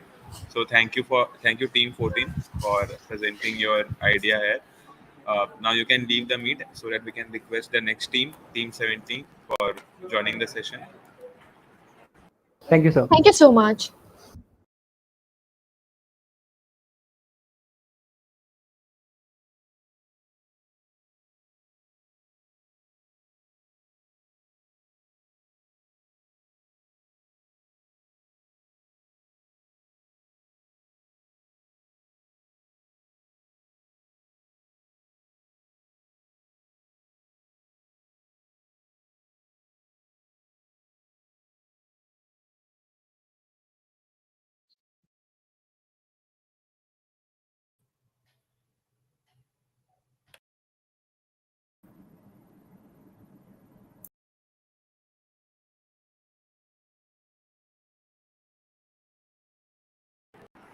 Everyone from Team 17 has joined, right?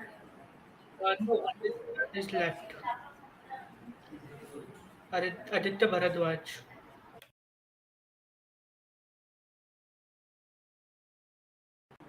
So now he has joined as well. I am just uh, Yes. telling you the instructions again. We'll be having the 15-minute presentation followed by the 5 minutes Q&A. We'll be prompting you with a buzzer with a sound like this. This will tell you at the end of 30 minutes while presenting that 2 minutes are left. And if you exceed the 15 minutes time limit, as you know, deductions are there for doing that. And during the Q&A session as well, I will press the buzzer at the end of 4 minutes telling you that 1 minute for the Q&A session is left. So, uh, Team 17, you can start with your presentation now. Is my screen visible? Oh, yes. Yes, yes, it is. Okay. So, hi, greetings everyone. I'll be starting Team 17's presentation for Silicon Labs' Social Entrepreneurship Challenge. We wanted to do something unique and different. So, the problem that we picked that we wanted to address is mental health. Now, of course, this is something that has gained traction and has received a lot of attention during the pandemic. But if you'll just have a look at the numbers on your screen again, it'll help you realize actually how much of a how much of a problem it really is, because 13.73% of the Indian population suffers from it, and it is estimated to cost around $1 trillion to the Indian economy. Next slide, please.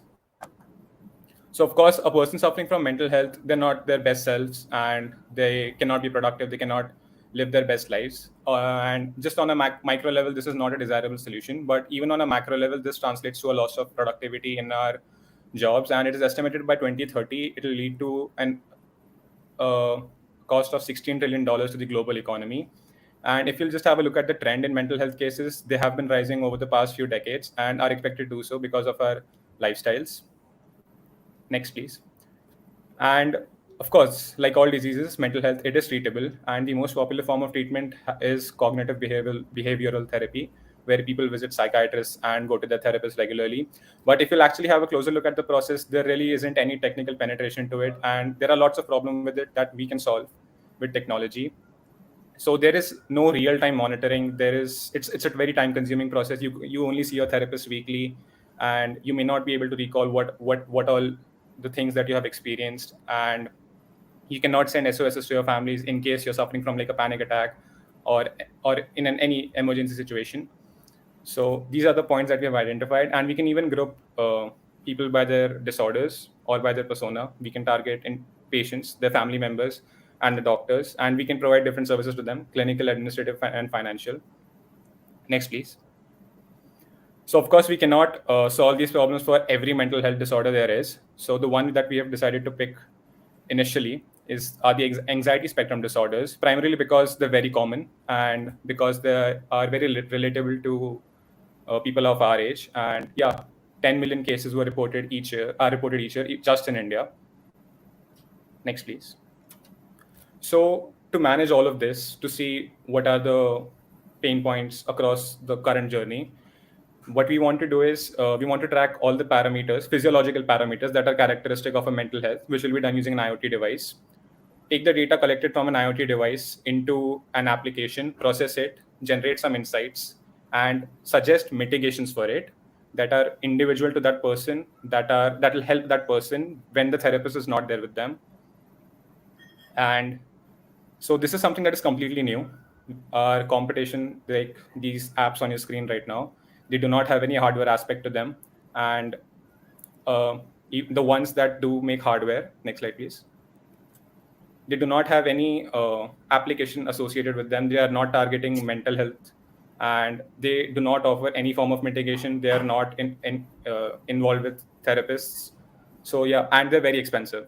So we're in a completely new market, and we'll have the first mover advantage. And right, this is the product, Sati, the IoT device, the smart wearable. It will help track the physiological parameters. A mobile application will work in synergy with it, and when all of that will work in synergy with it, it will help the patients, help them live with their disease.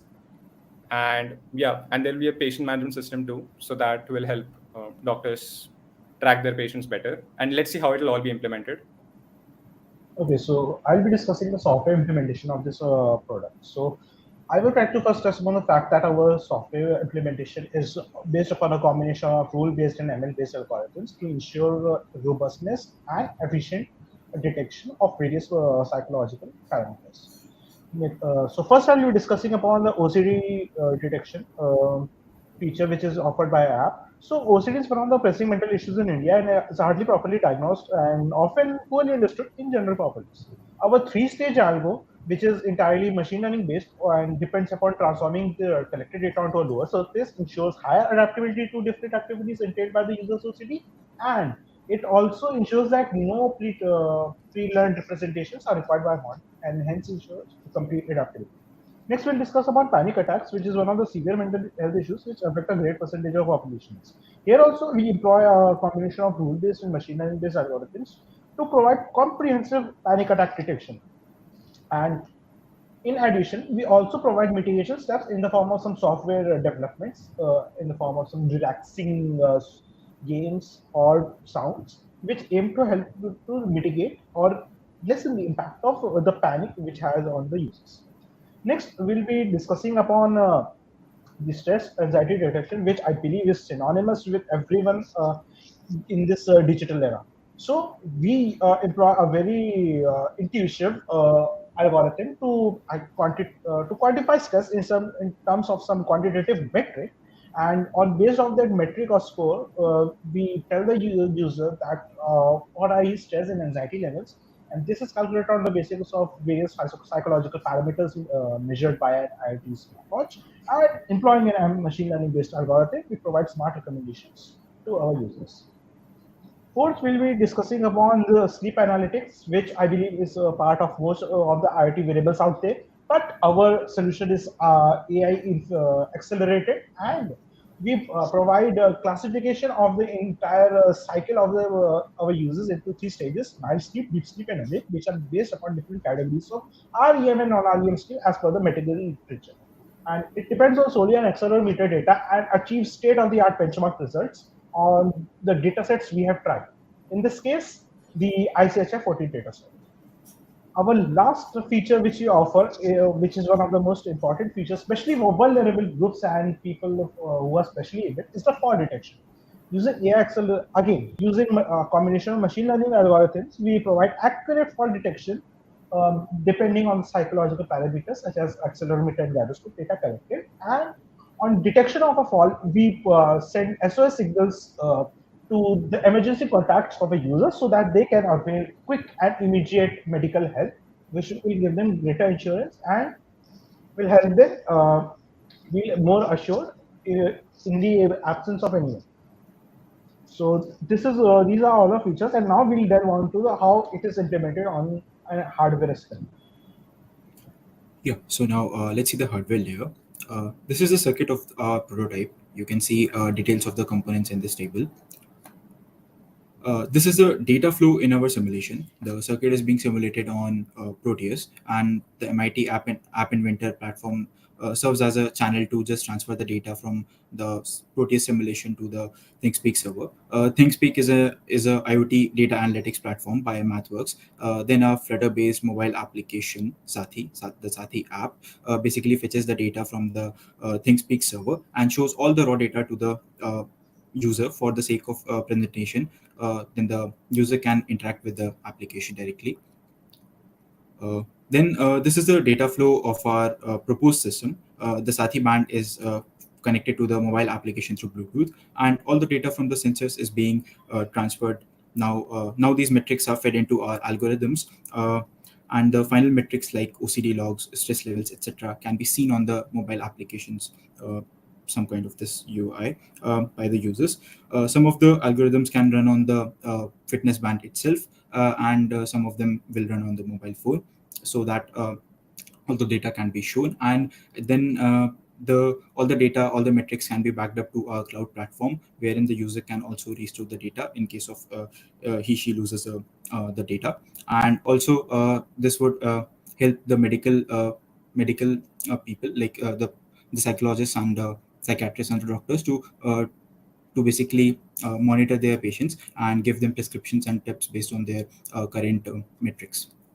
Now we have a small video demonstration for the prototype. Hello, this is Team 17. We present to you our product Sati for the Silicon Labs Social Entrepreneurship Challenge. Here is a Proteus-based simulation of our prototype. So this is a Arduino Nano, which is acting as a microprocessor, and this is an accelerometer. This is the heartbeat sensor, the temperature sensor LM35, and a terminal, which you can see open here. All the readings of the sensors can be seen here. And here is a Bluetooth module XC05, which isn't visible right now as the simulation is running. As you can see here. So now what is happening is that my phone is connected with this Bluetooth module, and as we can see, this is an application made over the MIT Inventor app, MIT Inventor framework. So here we can see that the data from this simulation can be seen here, and these APIs in the logs can be seen. So what is happening is that this MIT Inventor is writing the data to the ThinkSpeak server. It's writing the data to the ThinkSpeak server, and the Flutter app which we have made, which I will show you. So yeah, this is the Flutter-based application, the user application that we have made. So this application is fetching all the data of the sensors from the ThinkSpeak server, and this is just the raw data of these sensors which we have added to the application just for the sake of simulation presentation of the prototype. Yeah, and we can see all the data is there. We can clearly see the 10 values, but as we can run the algorithms that we have talked about before, we can use all this data in the algorithms, and we can really output all these data. So this is the main UI of the application. When we added this raw data section, yeah, this takes time just to do the simulation foundations. And yeah, we had more sensors, but the constraints in the simulations, due to them, we weren't able to add the ECG sensor and the skin conductance sensor, etc. Thank you. Now let us look at the product layer of our solution, that is the user and application. Major app features include tracking features, which tracks IoT data and progress of the patient, mitigation feature, and the USP of our product, that is SOS feature, where we send alerts and SOS message to the family and the close ones. The whole user flow will look like something like this. The variable will send data to application. Application will then process and analyze the raw data and predict and track the given disorder. Based on the severity of the disorder, it will suggest some mitigation features and also send SOS signals to the close ones. Here is the UI proposal of user side application. So there are two products, one the patient side app and other doctor side dashboard.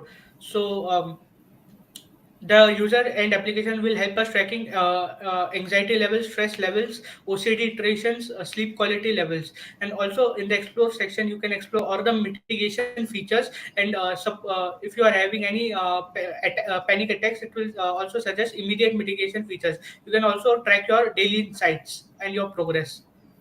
This is the doctor and dashboard for patient, which is a patient management system provided by us.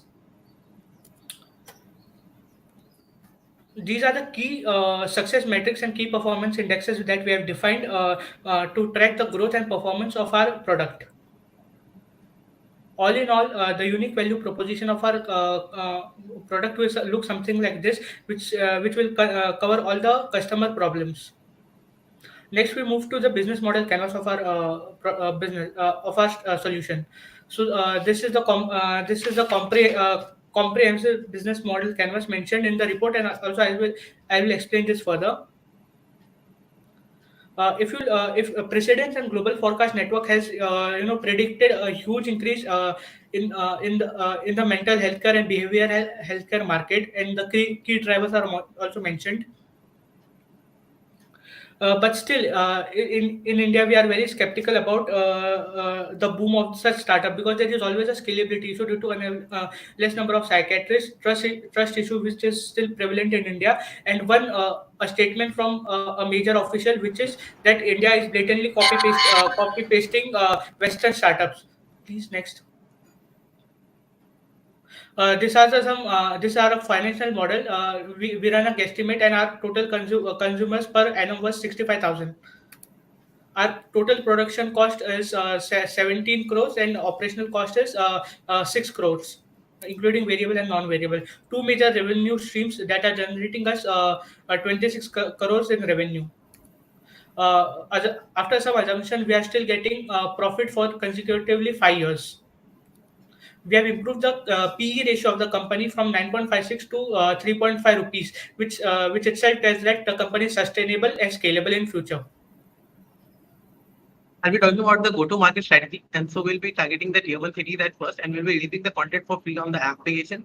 And we'll be reaching out to the doctor to test our device and refer it to the patients. For servicing, we'll be enabling the pickup and drop service with the help of delivery partners. And for sales and distribution, we'll have physical distribution retail chains, and we'll have e-commerce portal and through our own website. Next slide.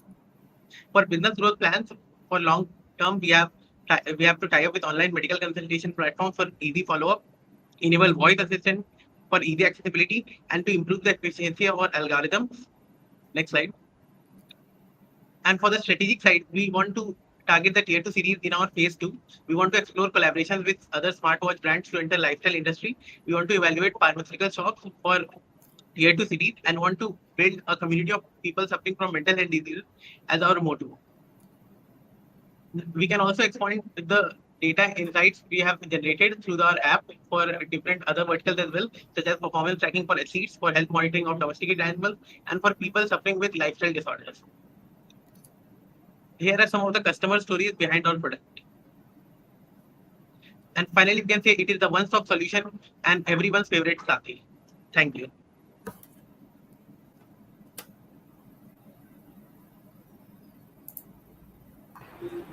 Thank you, Team 17, for the presentation. Judges, we can proceed with the Q&A session for this team.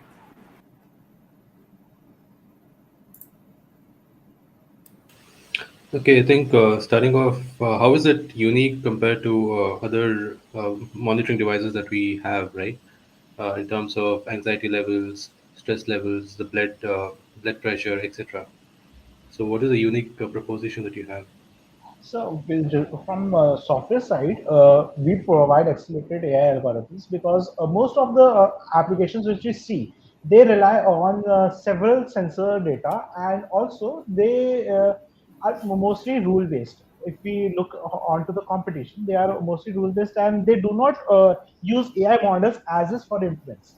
However, our solution varies in the fact that we deploy models on the cloud itself, and it provides real-time inference rather than just depending on some predetermined rule-based algorithms. So that is one. Also, our feature, which is of OCD detection, it is one of the unique features, and we believe that we are the first ones to actually propose this solution in the form of a psychological detecting in terms of psychological variables. So just that is one of our major features. And Also, smart our AI also smartly suggests the mitigation features, which is not try has been tried in the industry. Okay. Mitigation as in a coping strategy. So, for example, if you suffer from a panic attack, it'll guide you through it, like it'll suggest a breathing exercise or something similar to Uh, that. we are plotting anxiety graphs. So suppose our major is below 40, so we are at normal. But if our anxiety level goes between 40 to 60, we'll immediately suggest him the mitigation steps that will help him calm down the attack. And if it goes above 60, the threshold of 60, there is instant SOS services associated with it. Okay, thank you. Do you have working prototype? Actually, as we all are at home right now, and due to this COVID situation, and so we didn't get to really make this and hardware, but we simulated it and we showed it in a form of a video to you. Okay. And We if you have have any questions over it, then we can. we have made application where you can import CSV files and it will actually analyze it. We have submitted in the reports as well. Okay.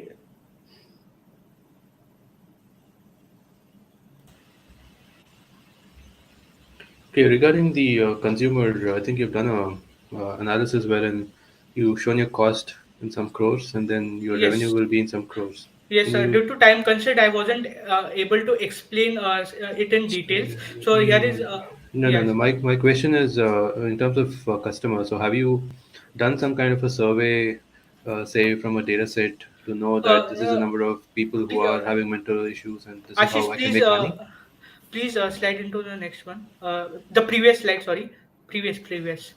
So, sir, we have referred the source of Statistica, where actually 5% of the total anxiety spectrum disorder are now, 5% of them are affording telehealth services right now, and this is the standard data we got from Statistica, and then we just assumed our market cap to be 5% in that.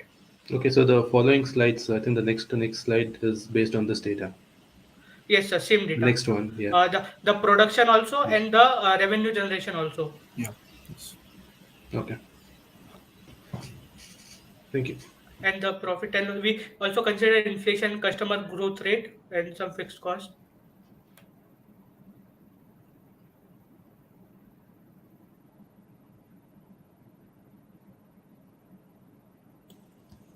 And you said that price to earning of 9.5 some 5, right?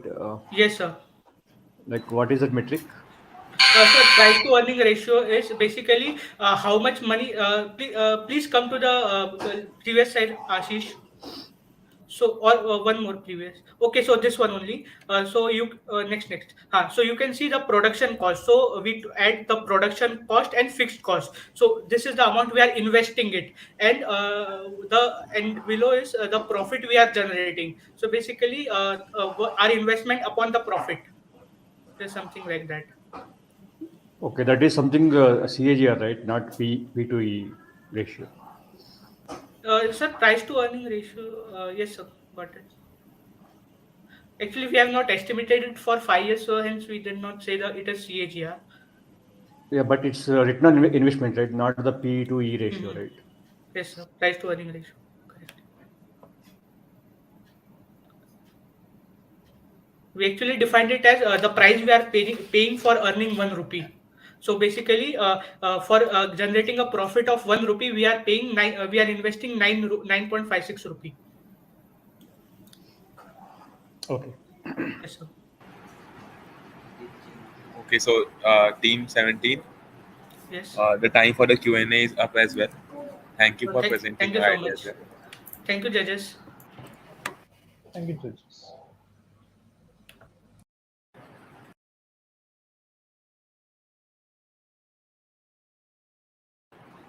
So, sir, we will be having the next presentation at 1:20. Like, you just be joined in this session, And if you want, we will also inform ma'am regarding the same, so that she can prompt you 5 minutes prior to 1:20. Okay, so we'll use the same link, right? So Yes, this session we'll particularly, link like live. yes, this Okay. session only. Should we stay connected or we can join back? So it will be better if you can stay connected. Okay. All right, thank you. Okay. Okay, thank you. Thank you, sir. Thank you.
Hello, Bopaya sir, Anup sir, Saket sir, Pratish sir. Are you there?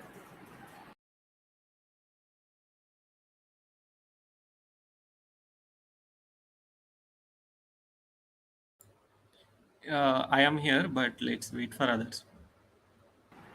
Yes, yes, sir. Yeah, I said 120, right? Yes, I was just confirming. Okay.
Silicon panel 2 नाम से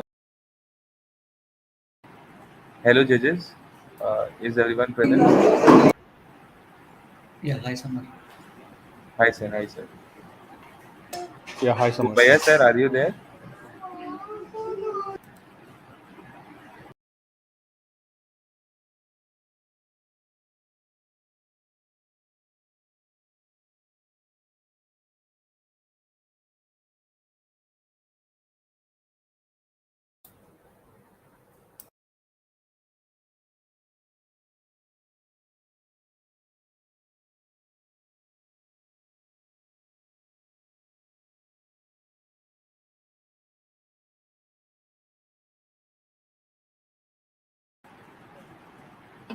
Hello, Upaya, sir. Are you online now? Yes, Samar. Okay, so everyone is online now. I'm bringing in the next team in. How So, about the others, Satish, Saket, no? yes, yes. We are there. Okay, okay, okay. So team 10 is coming right now.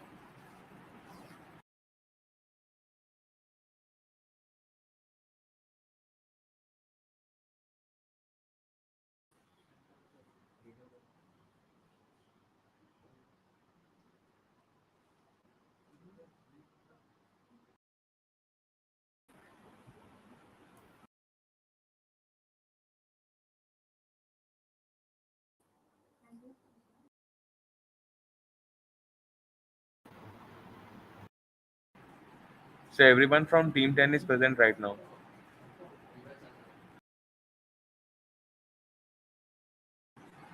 Hello, team 10. Do you have the access to unmute your mics and speak? Yes, one of our members has not been allowed. Please allow Suhani Sharma. Okay, just a second. Okay, so Sohani is also joined now. So team 10, I will be briefing you about the instructions once again. You'll be having a 15-minute presentation followed by a 5-minute Q&A. We'll be notifying you with the sound of this buzzer, which will tell you that 2 minutes are left in case of the presentation part. That is, the buzzer will be pressed around the 13-minute and 13-minute range. And for the Q&A session, the buzzer will be pressed at the end of 4 minutes, notifying you that 1 minute is left for the Q&A. So all the best, team 10. Go ahead with your presentation. Okay, so I can show the screen. Yeah.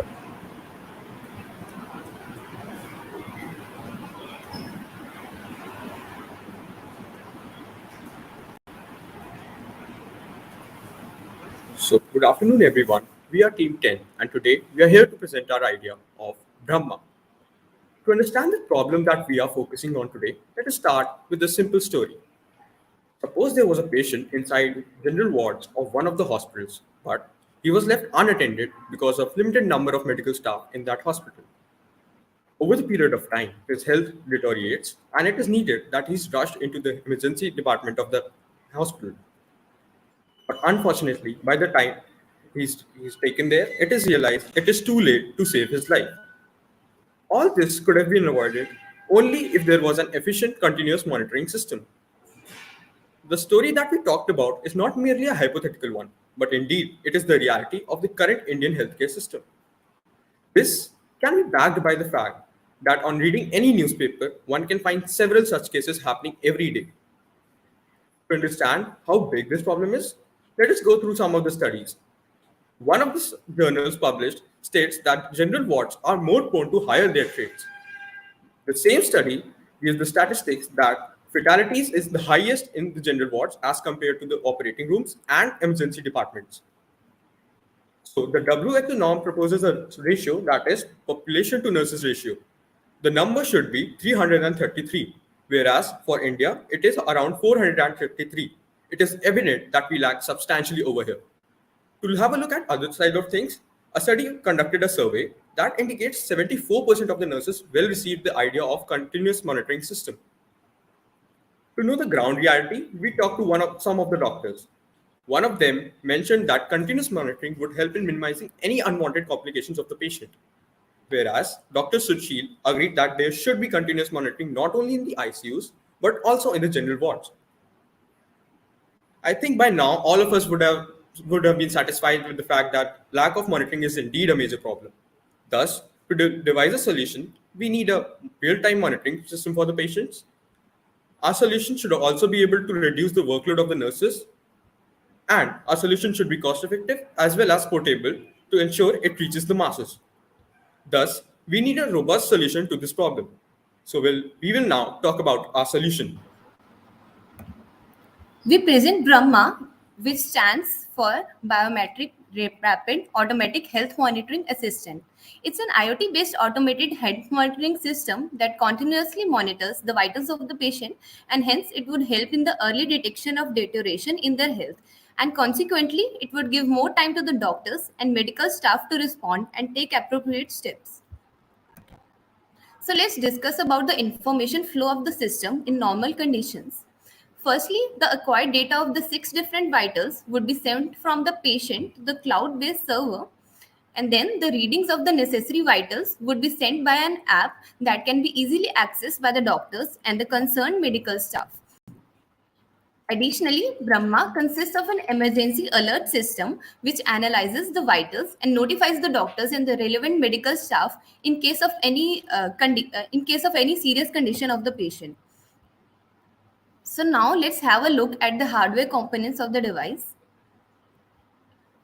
For measuring the SpO2, blood pressure and pulse rate of the patient, we'll be using the sensors mentioned in the slides, and these 3 parameters are measured from the tip of the finger and are a part of a wrap that covers the finger. Next, to measure the respiratory rate, we'll be using a flex sensor which will be connected near the chest such that it bends as the person breathes. To monitor the heart waves, we'll be using a 3-electrode ECG that would be placed on the surface of the chest, and it would connect to a wrist module. The device consists of a wrist case that would house most of the important electrical components of our device and the sensors. And the box is very conveniently attached to the patient's wrist via a wrist strap, which would be using clip mechanism. So let's discuss the components of the wrist box one by one.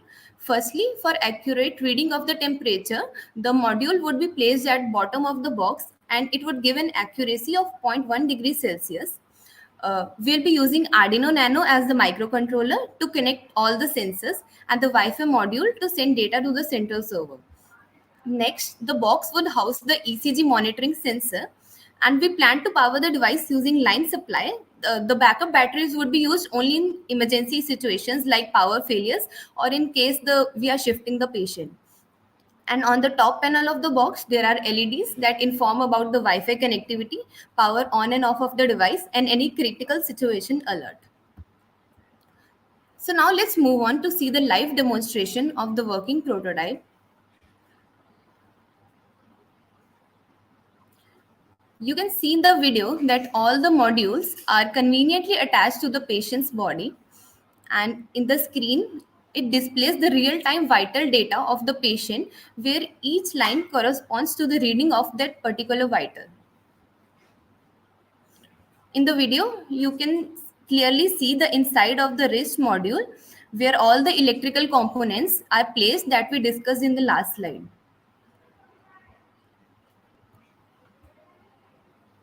So after we have looked at the live demo of the prototype, let's move on to the software part. As discussed earlier, an app would be used to convey the vital information. So firstly, it starts with the login page, which then leads to a list of patients along with their status information. And each patient would have a profile which would show an alert in case of vital abnormalities. And it consists of all the details of the patient like personal details, vital data, and medical history. So the data of the vitals that we collected from each of the sensors would then be used to calculate a risk score. For this purpose, we set certain threshold values for each of the vitals and then assign a risk score depending on the range. And in case the total score is high, the medical staff would be alerted accordingly. Right. So now we move on to the various features that our solution provides. Our solution is intended to be used in the healthcare industry. Hence, the margin for error is pretty low.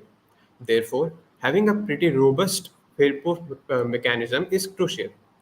We detect malfunctioning of sensors using unsupervised anomaly detection, and in case any sensor sends some absurd data, it will be reported on the app. Now, although we have a very efficient power management system, in extreme cases, when our backup battery is about to run out, we'll send an alert. Finally, if there is a loss of internet connection during the transmission of data, it will be locally stored as a temporary measure, and when the connectivity is restored, it can be uploaded to the server. Next, we have an early warning system. With the patient's vitals that are stored on the server, we calculate a risk score on the basis of which we can comment on the health condition of any patient. Finally, it is very important that all the data read by the sensors remains safe so as to prevent it from being misused. Hence, having data privacy and security is crucial. We would use end-to-end encryption to ensure that the transmission of data happens securely. We encrypt the data before uploading to the server, and we also make use of blockchain's ability to keep the stored data tamper-proof and ensure its security and integrity. Data will again be encrypted with client's key before the medical staff can access it. Now, why should one choose our solution Brahma? Our device reads the vitals continuously, which can be viewed by the medical staff on a very user friendly app. There will also be a sense of security for the patients and their family members that their vitals are being monitored in real time. Also, our solution has the potential to greatly reduce deaths in hospitals that may occur due to negligence.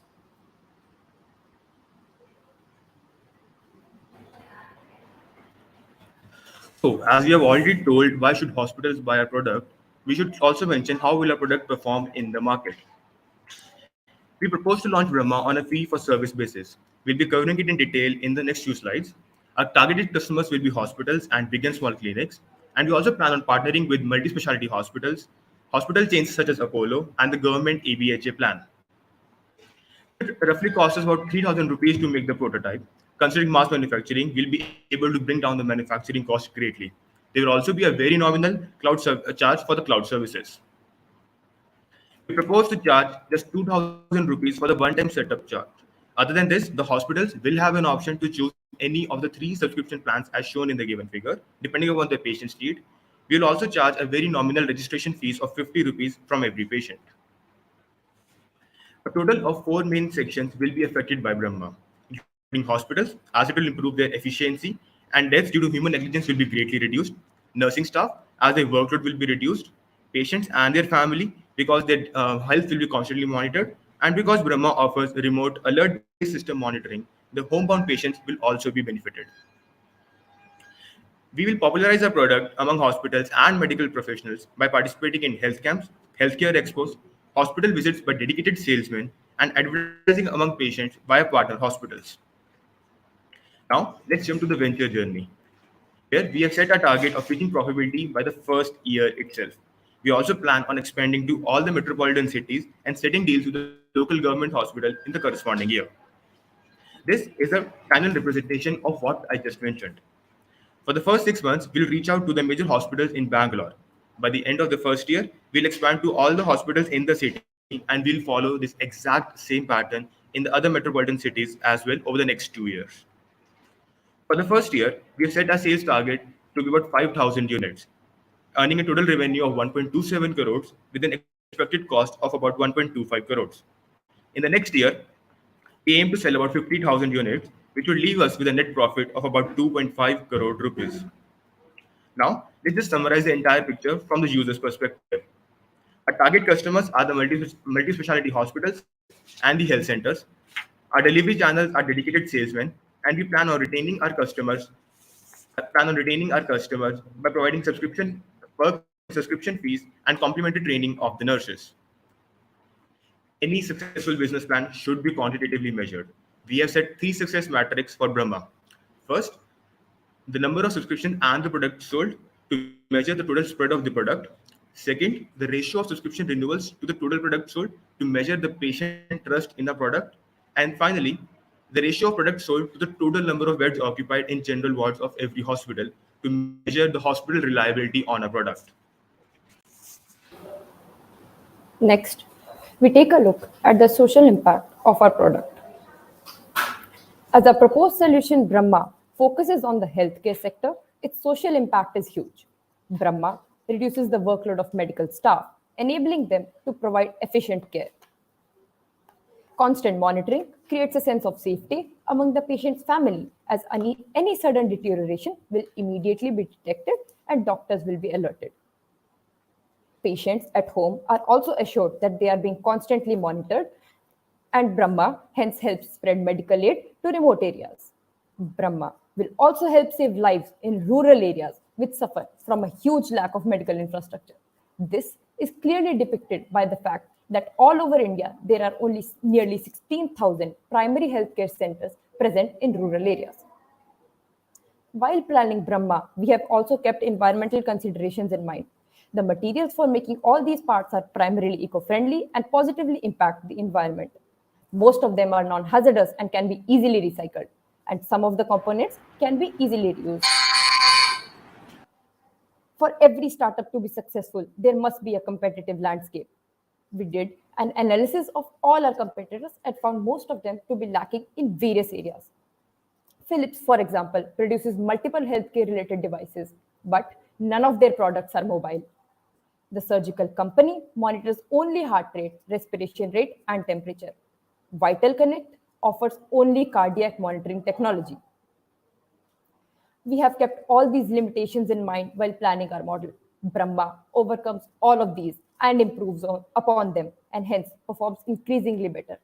In addition, all of the other models are extremely expensive and none of them is deployed in India. Brahma is cheap and our patients can be mobile, which greatly increases our efficiency. Brahma monitors a variety of parameters, which includes SpO2, blood pressure, heart rate, respiratory rate, temperature, and ECG, and does all of this continuously. Our data is secure, and we also send alert notifications for current or preemptive deterioration. Finally, we look at the future prospects of our model. The future prospects of Brahma are immense, with a huge scope in increasing versatility. Some areas we plan to work on include early vital analysis, improved ease of use, some other monitoring devices like glucose monitoring, maternity care, and an early warning system tuned to specific devices. That brings us to the end of our presentation. Thank you very much. We would now take questions. Judges, you can start asking the questions.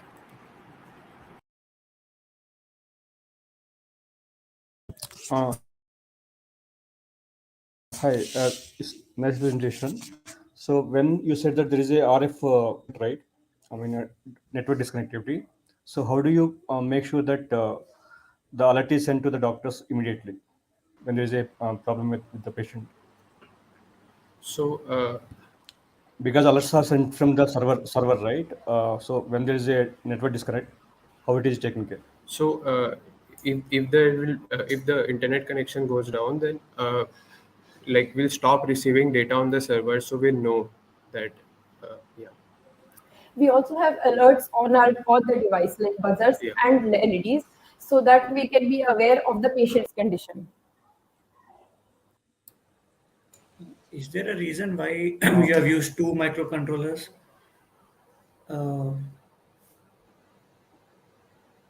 One for one I think is Arduino and one is a ESP32. Can you repeat the question once again? Is there a reason why you have used two different microcontrollers in the design? Yeah, the Arduino Nano is basically to connect all the modules together, and the Wi-Fi module ESP32 would be used to transfer the data from the microcontroller controller to the center server. And what any idea about the power consumptions of, because there are so many sensors connected? What will the power consumption and battery usage? Yeah, the power consumption currently is around 7.4 volt. 7 watts? Yes. 7.4 volt, which is pretty low, and we also have a battery backup present. Like so basically we'll be getting power from the power supply from mainline, like this we use the chargers adapter, like we'll be using that for the power, and we have a battery for backup. When if the power goes down, so that battery can be used for backup. Okay. Yeah. Uh, how can this be subscription model? Is it like when a patient comes to hospital, you will start charging, or like you will be charging the hospital, or So our primary customers will be the hospitals, which we will be in touch with, and we'll offer our product to the hospitals, and they will be able to use it according to their need. We have put forward a subscription model because we will offer various services like training of nurses, replacement of parts, and other warranty-based subscriptions. okay. So, in terms of comparative analysis, you did mention few of the market players, but your USP seems to be in terms of mobility and price. In terms of product, do you have any USP when compared to other products available in the market? Yeah, actually, like for we have incorporated ML algorithms in our product to increase accuracy and for early prediction. The app gives a preemptive prediction based on the vitals received, which is something which differentiates us from our competitors. Okay, so have you tested the prototype outside, apart from the live demo, of course, that you've shown? Have you tested the product outside? And have you taken any responses from, say, hospitals or patients? We did talk to a few of doctors. We tested it in on a limited scale, but not in a. We have planned to deploy it as soon as the prototype gets ready, get more market ready. So, for an understaffed hospital, this continuous monitoring, will it really help the staff nurses once the patient is in a critical situation? Because already the nurses are already understaffed. Do you think that will really help in getting the required care? Basically, our product is aimed at targeting the general ward, which is greatly understaffed and suffers from a huge lack of medical infrastructure, so that the nurses do not have to spend more time in the general ward, and that time can be dedicated to patients in the ICU.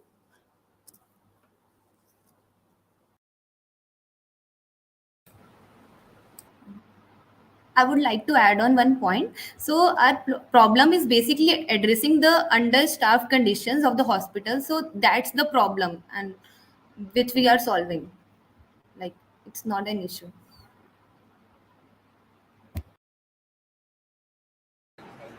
The time for the Q&A is up, Team 10. Thank you for coming in the presentation. Thank you so much. Yeah, thank you, guys.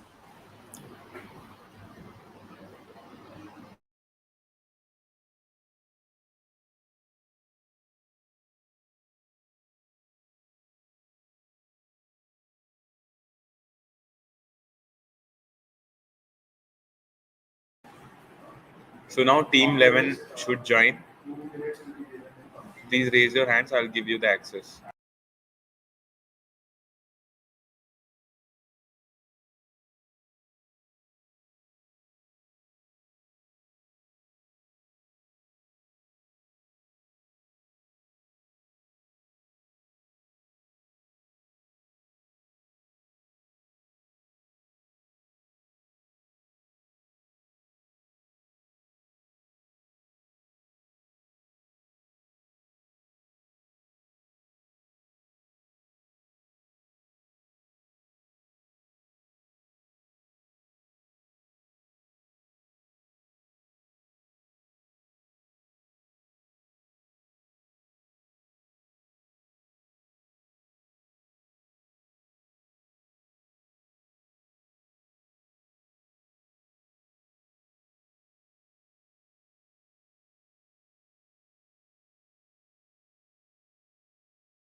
Judges, the allotted time for the next team is 1:55 actually.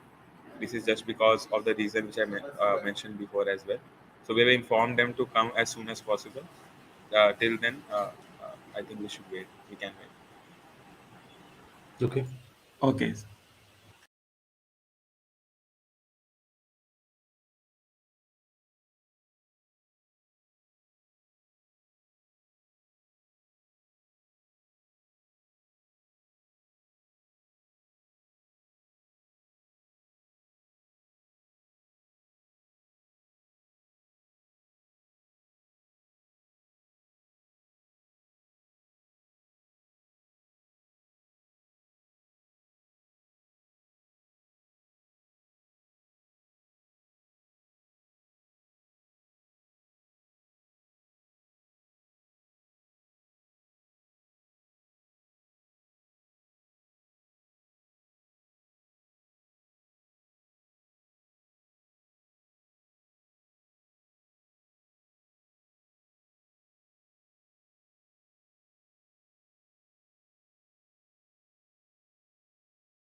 क्योंकि उनके पास agencies के पास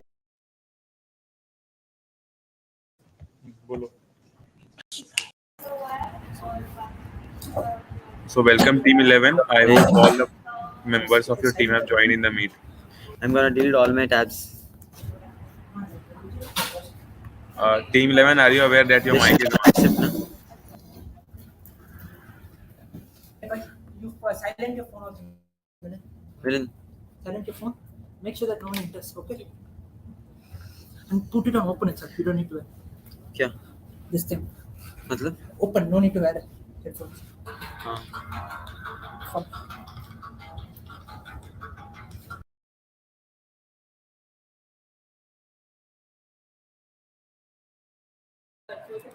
So Team 11, all the members of your team have joined the meet.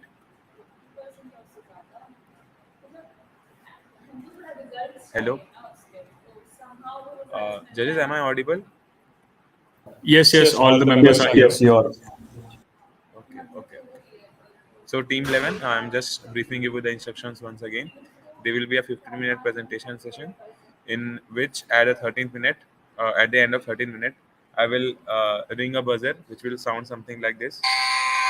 It will tell you that 2 minutes are left for the presentation, and after that we will proceed with the Q&A session, which will be of 5 minutes. And at the end of 4 minutes, I will again press the buzzer, telling you that 1 minute is left for the Q&A. Exceeding both the deadlines will lead to deductions for your evaluation. So best of luck with the presentation. You can start.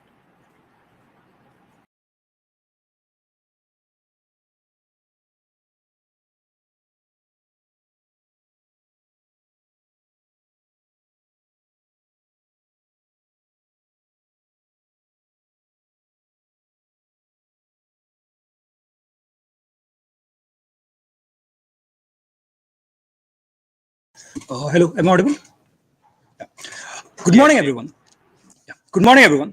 Well, I hail from a very small town, Nagaon, in Assam, and fish is a quite a staple food in Assam. Well, when I look at the fish farmers around me, they're very poor and very economically challenged. Despite aquaculture being one of the most profitable business, all of the yield is ruined. Now, when later reasons are found, the death of the fishes is due to the change in concentration of compound like ammonia, nitrate, etc. Also, this is not only to the local fish farmer that suffer this, but the fish farmers of whole of India, that is 1.3 million fish farmers in India, suffer this problem.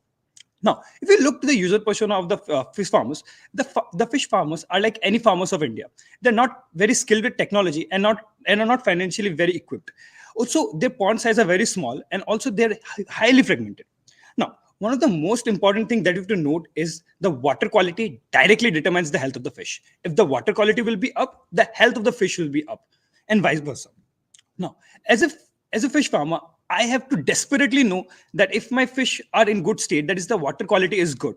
I have to be rest assured that my fish are safe, or else my whole effort will go in vain. Yeah.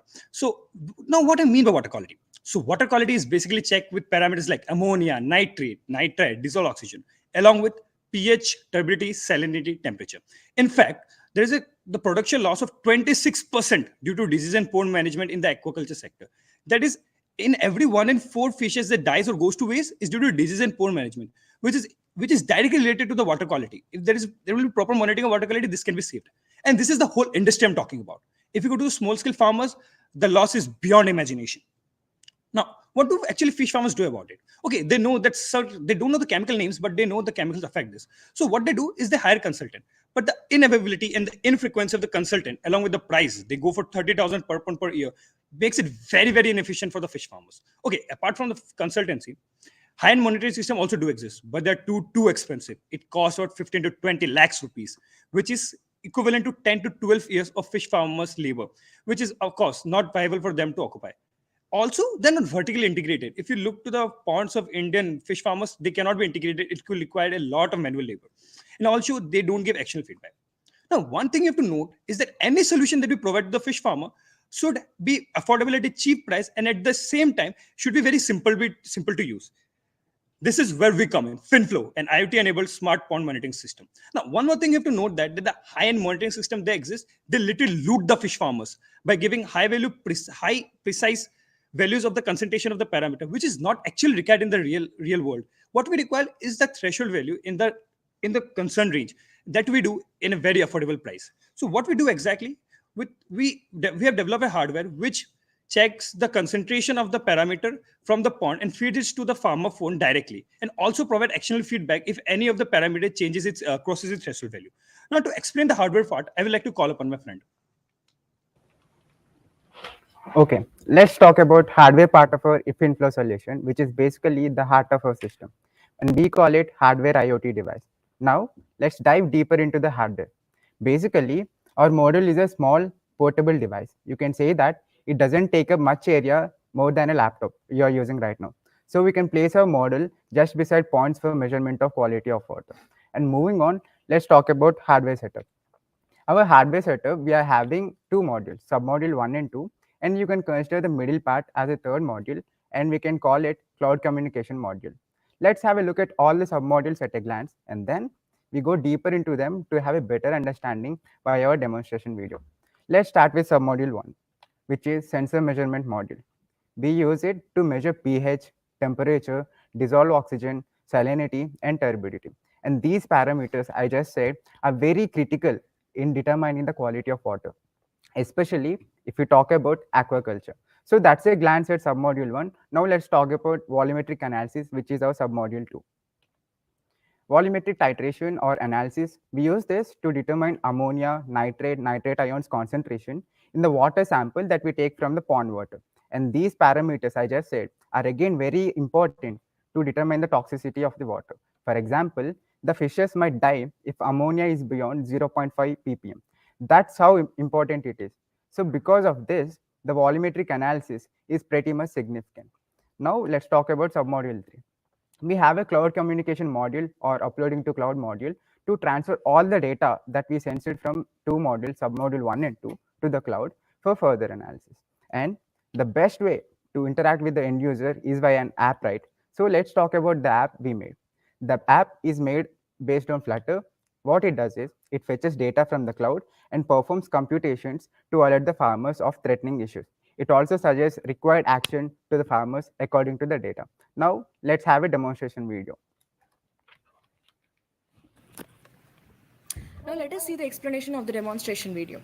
Now coming to our setup, it is divided into three submodules. The sensor measurements being the first submodule. As the name depicts, we are using different sensors for measuring the parameters such as pH, temperature, turbidity, salinity, and dissolved oxygen parameter. So we are using these sensors, we are fixing them in a test beaker, and before each set of readings, we are calibrating them with using a reference liquid. Now after the calibration is done, we actually take the pump in the pond water into the test beaker, and when the sensors get submerged into the pond water, we get the readings from the sensor to the microcontroller. Now as we are seeing in the serial monitor, now that we are having only pH and temperature sensor with us, we are giving the two readings. Now this data is now sent to node MCU. Now, when the node MCU is receiving this data, it searches for an internet signal. If there is a lack of internet signal, it depicts us using the blinking of the LED. Now, once we see there is a blinking of this LED, we click on this blue color button, which enables the node MCU to provide a on-demand AP. By using that, we can connect the internet to the node MCU. Now, once the internet is successfully established to node MCU, it will upload the data which is received from the Arduino to the Firebase. Now we can see the real-time database getting updated here. The green color data is the newly arrived data packet after a small delay. Now we can see the next delay packet here.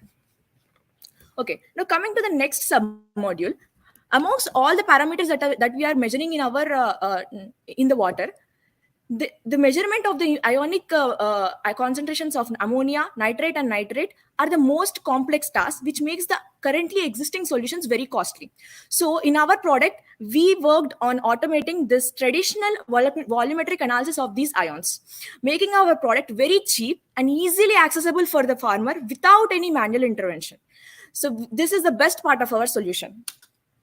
Now going to the setup, We take 4 ml of the pond water into this flask using a peristaltic pump, and we add the reagents drop wise, like we measure it in drops using a peristaltic pump. And also, if there is a solid reagent, like the powdered reagent, we are going to add it using a screw feeder. Now, this screw feeder, we control the amount of powder quantity that is going to be dropped into the flask. Now, once we are adding all the reagents into the flask, the next thing will be stirring up the contents of the flask. So we are using a magnetic pebble inside the flask, and an external and we are using a external blue color box, which is the magnetizer, which will allow the stirring of the magnetic pellet inside the flask, which will make the contents of the flask to be stirred up. Now that the reaction has happened, the solution will change its color. Now, depending on this color, we are going to estimate the ammonia value. So we are using a color sensor, colorimeter, to measure the color quantity of the solution. Just to ensure that we are having only one light source in the equipment, we are completely doing the setup inside a black box. Now once we get the reading in the calorimeter to the Arduino, we will detect the amount of ammonia present in the solution. Similarly, we can do the same analysis for nitrate and nitrate ions also, and we get the different parameter readings such as pH, temperature, salinity, turbidity, dissolved oxygen, and ion concentrations of ammonia, nitrate, and nitrate. Now, all this data set will be uploaded to Firebase using NodeMCU, as mentioned before. Now, this data can be fetched by the Flutter app using any other means like JSON installation. This will be explained by a friend. Now, coming to the user interface.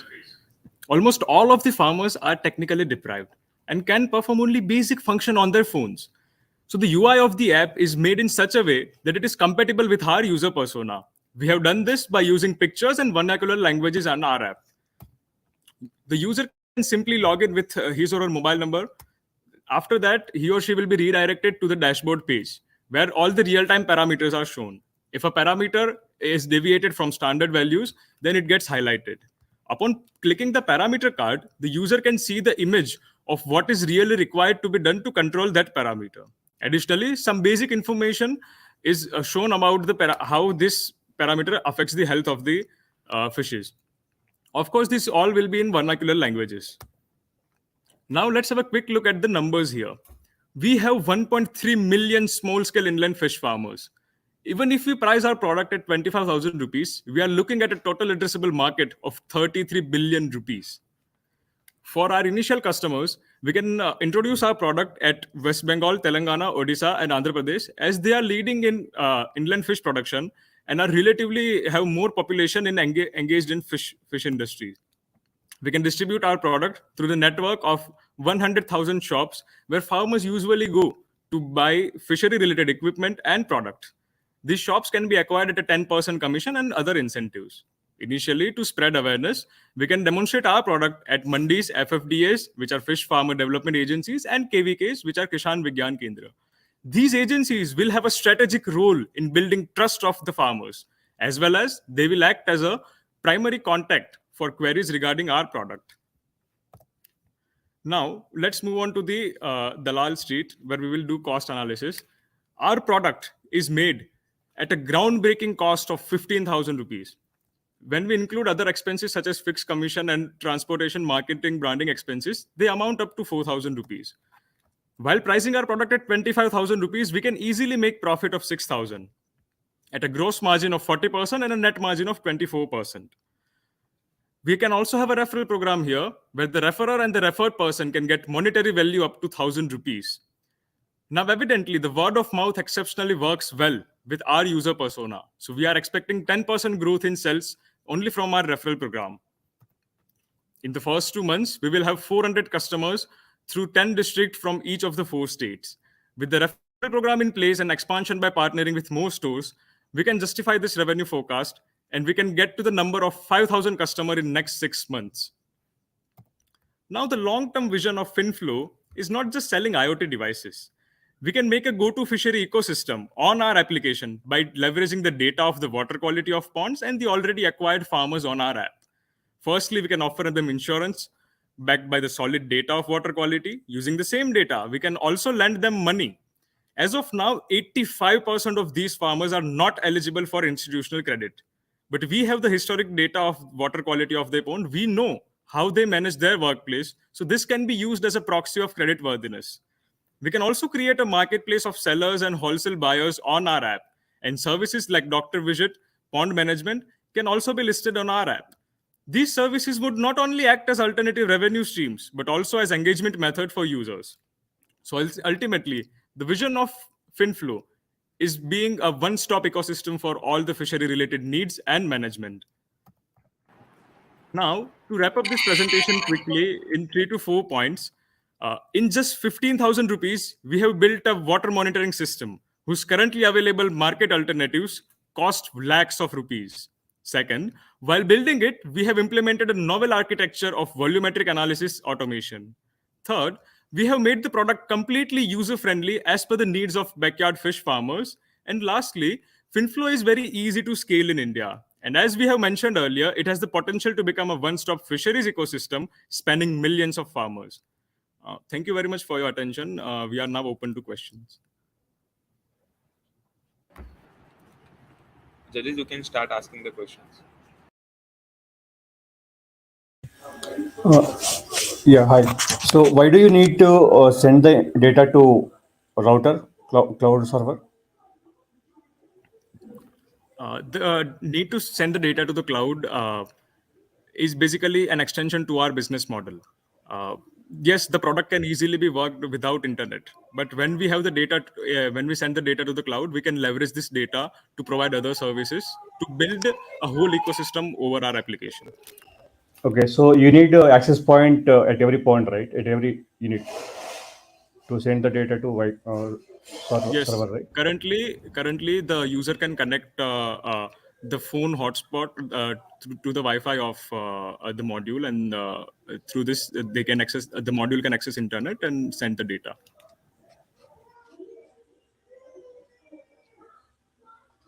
Okay, instead, okay, fine. So how frequently generally is the test done for the volumetric analysis as well as for other tests for a pond? Like it is done in a frequency of 2 to 3 times per a week. Okay. So is the analysis done with respect to each and every test or as a cumulative idea? Like the analysis for each parameter should be done. So we are currently considering 8 parameters. So test for each of the 8 parameters is done. So does your current model, current prototype have all the sensors? No, currently So there are some. we took the available sensors for us and we made it, sir. Does the costing include all the sensors? Yes, sir. It includes all the sensors. It also includes other costs such as fabrication and like the relevant cost in making the device. So the farmers are basically the end users who will be using the app. Ultimately, who will be the buyer for your product? Will it be the fisheries in general or the government? Okay, so the fisherman will be the end user. So what will we do? We'll be partnershiping or we'll selling our product to the already existing shops. Basically, what in a fishery ecosystem, what it happens, there is a shop in a district. There are various shops in a district. We sell all the fishery equipments, and it's not only feed or it's not only equipment. There is testing kits also that consultancy use, and they go to them to like the consultants and businessmen do business in one single place. So our first like customers will be the businessmen which already have the shops, which also do the consultancy services.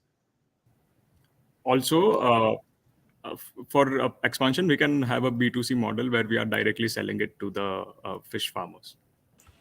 Okay, but directly selling to the fish farmers, don't you think the costing is a little too high? Like 25,000 you mentioned, right? As we have mentioned earlier, that the consultancy's current solution cost a minimum 30,000 rupees per pond per year, and that is the recurring cost they incur every year. By buying this product at a slightly cheaper rate than what they are already paying, they can use our product for a longer period, and there is no recurring cost involved here. Okay, what I'd like to add in this is when we did the groundwork, we found that in the fishery department, like the small scale farmer that we're targeting, they do fishing in community. Like the fish, 5 farmers or 10 farmers do it together. Like they, of course, have this separate operation, but there's a proper community there. So 25,000 can be contributed each of the 5 farmers. Like for anything they do, they generally contribute in a community. So the cost for each farmer will be quite low if you go by that way. Okay, thank you.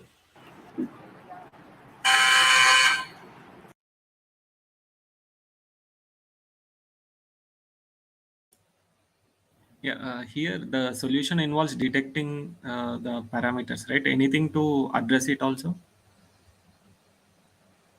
In the current solution, at this cheaper rate, we are only providing the detection part, and generally these farmers the delight features and the features which reduce the manual work is not much of the concern for the farmers whenever they are costing something like 10-20 lakhs. These kind of automated systems are available and can be made available for these farmers also, but they will not be really interested if in the automation, like for paying this high price for replacing the manual labor work. Okay, one more thing, there is a whenever the parameter crosses a certain thing, the notification comes, it alerts the farmers and also provides that you have to use this specific chemical, and they like it's in general use, they know how to use it, but it gives the user them the notification, okay, use this in this amount, so they can easily use it without any inconvenience. Okay, thank you. Okay, so the question time ends now. Thank you, team, for coming and showing your presentation. Thank you very much. Bye bye. Have a great day.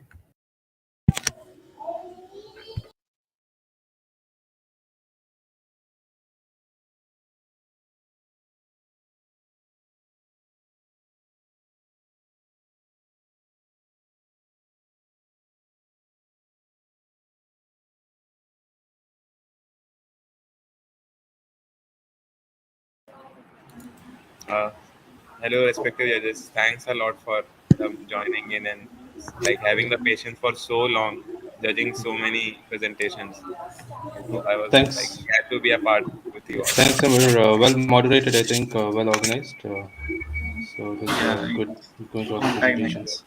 Thank you, sir. Yeah, Thanks a lot. thank you. Thank you, Samar. Thanks a lot for coming, sir.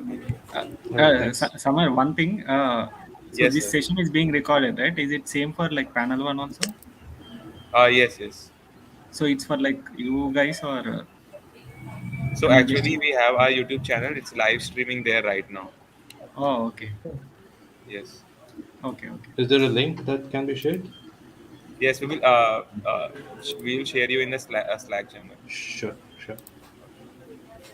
Thanks, Amir. Thank you, sir. Thank you.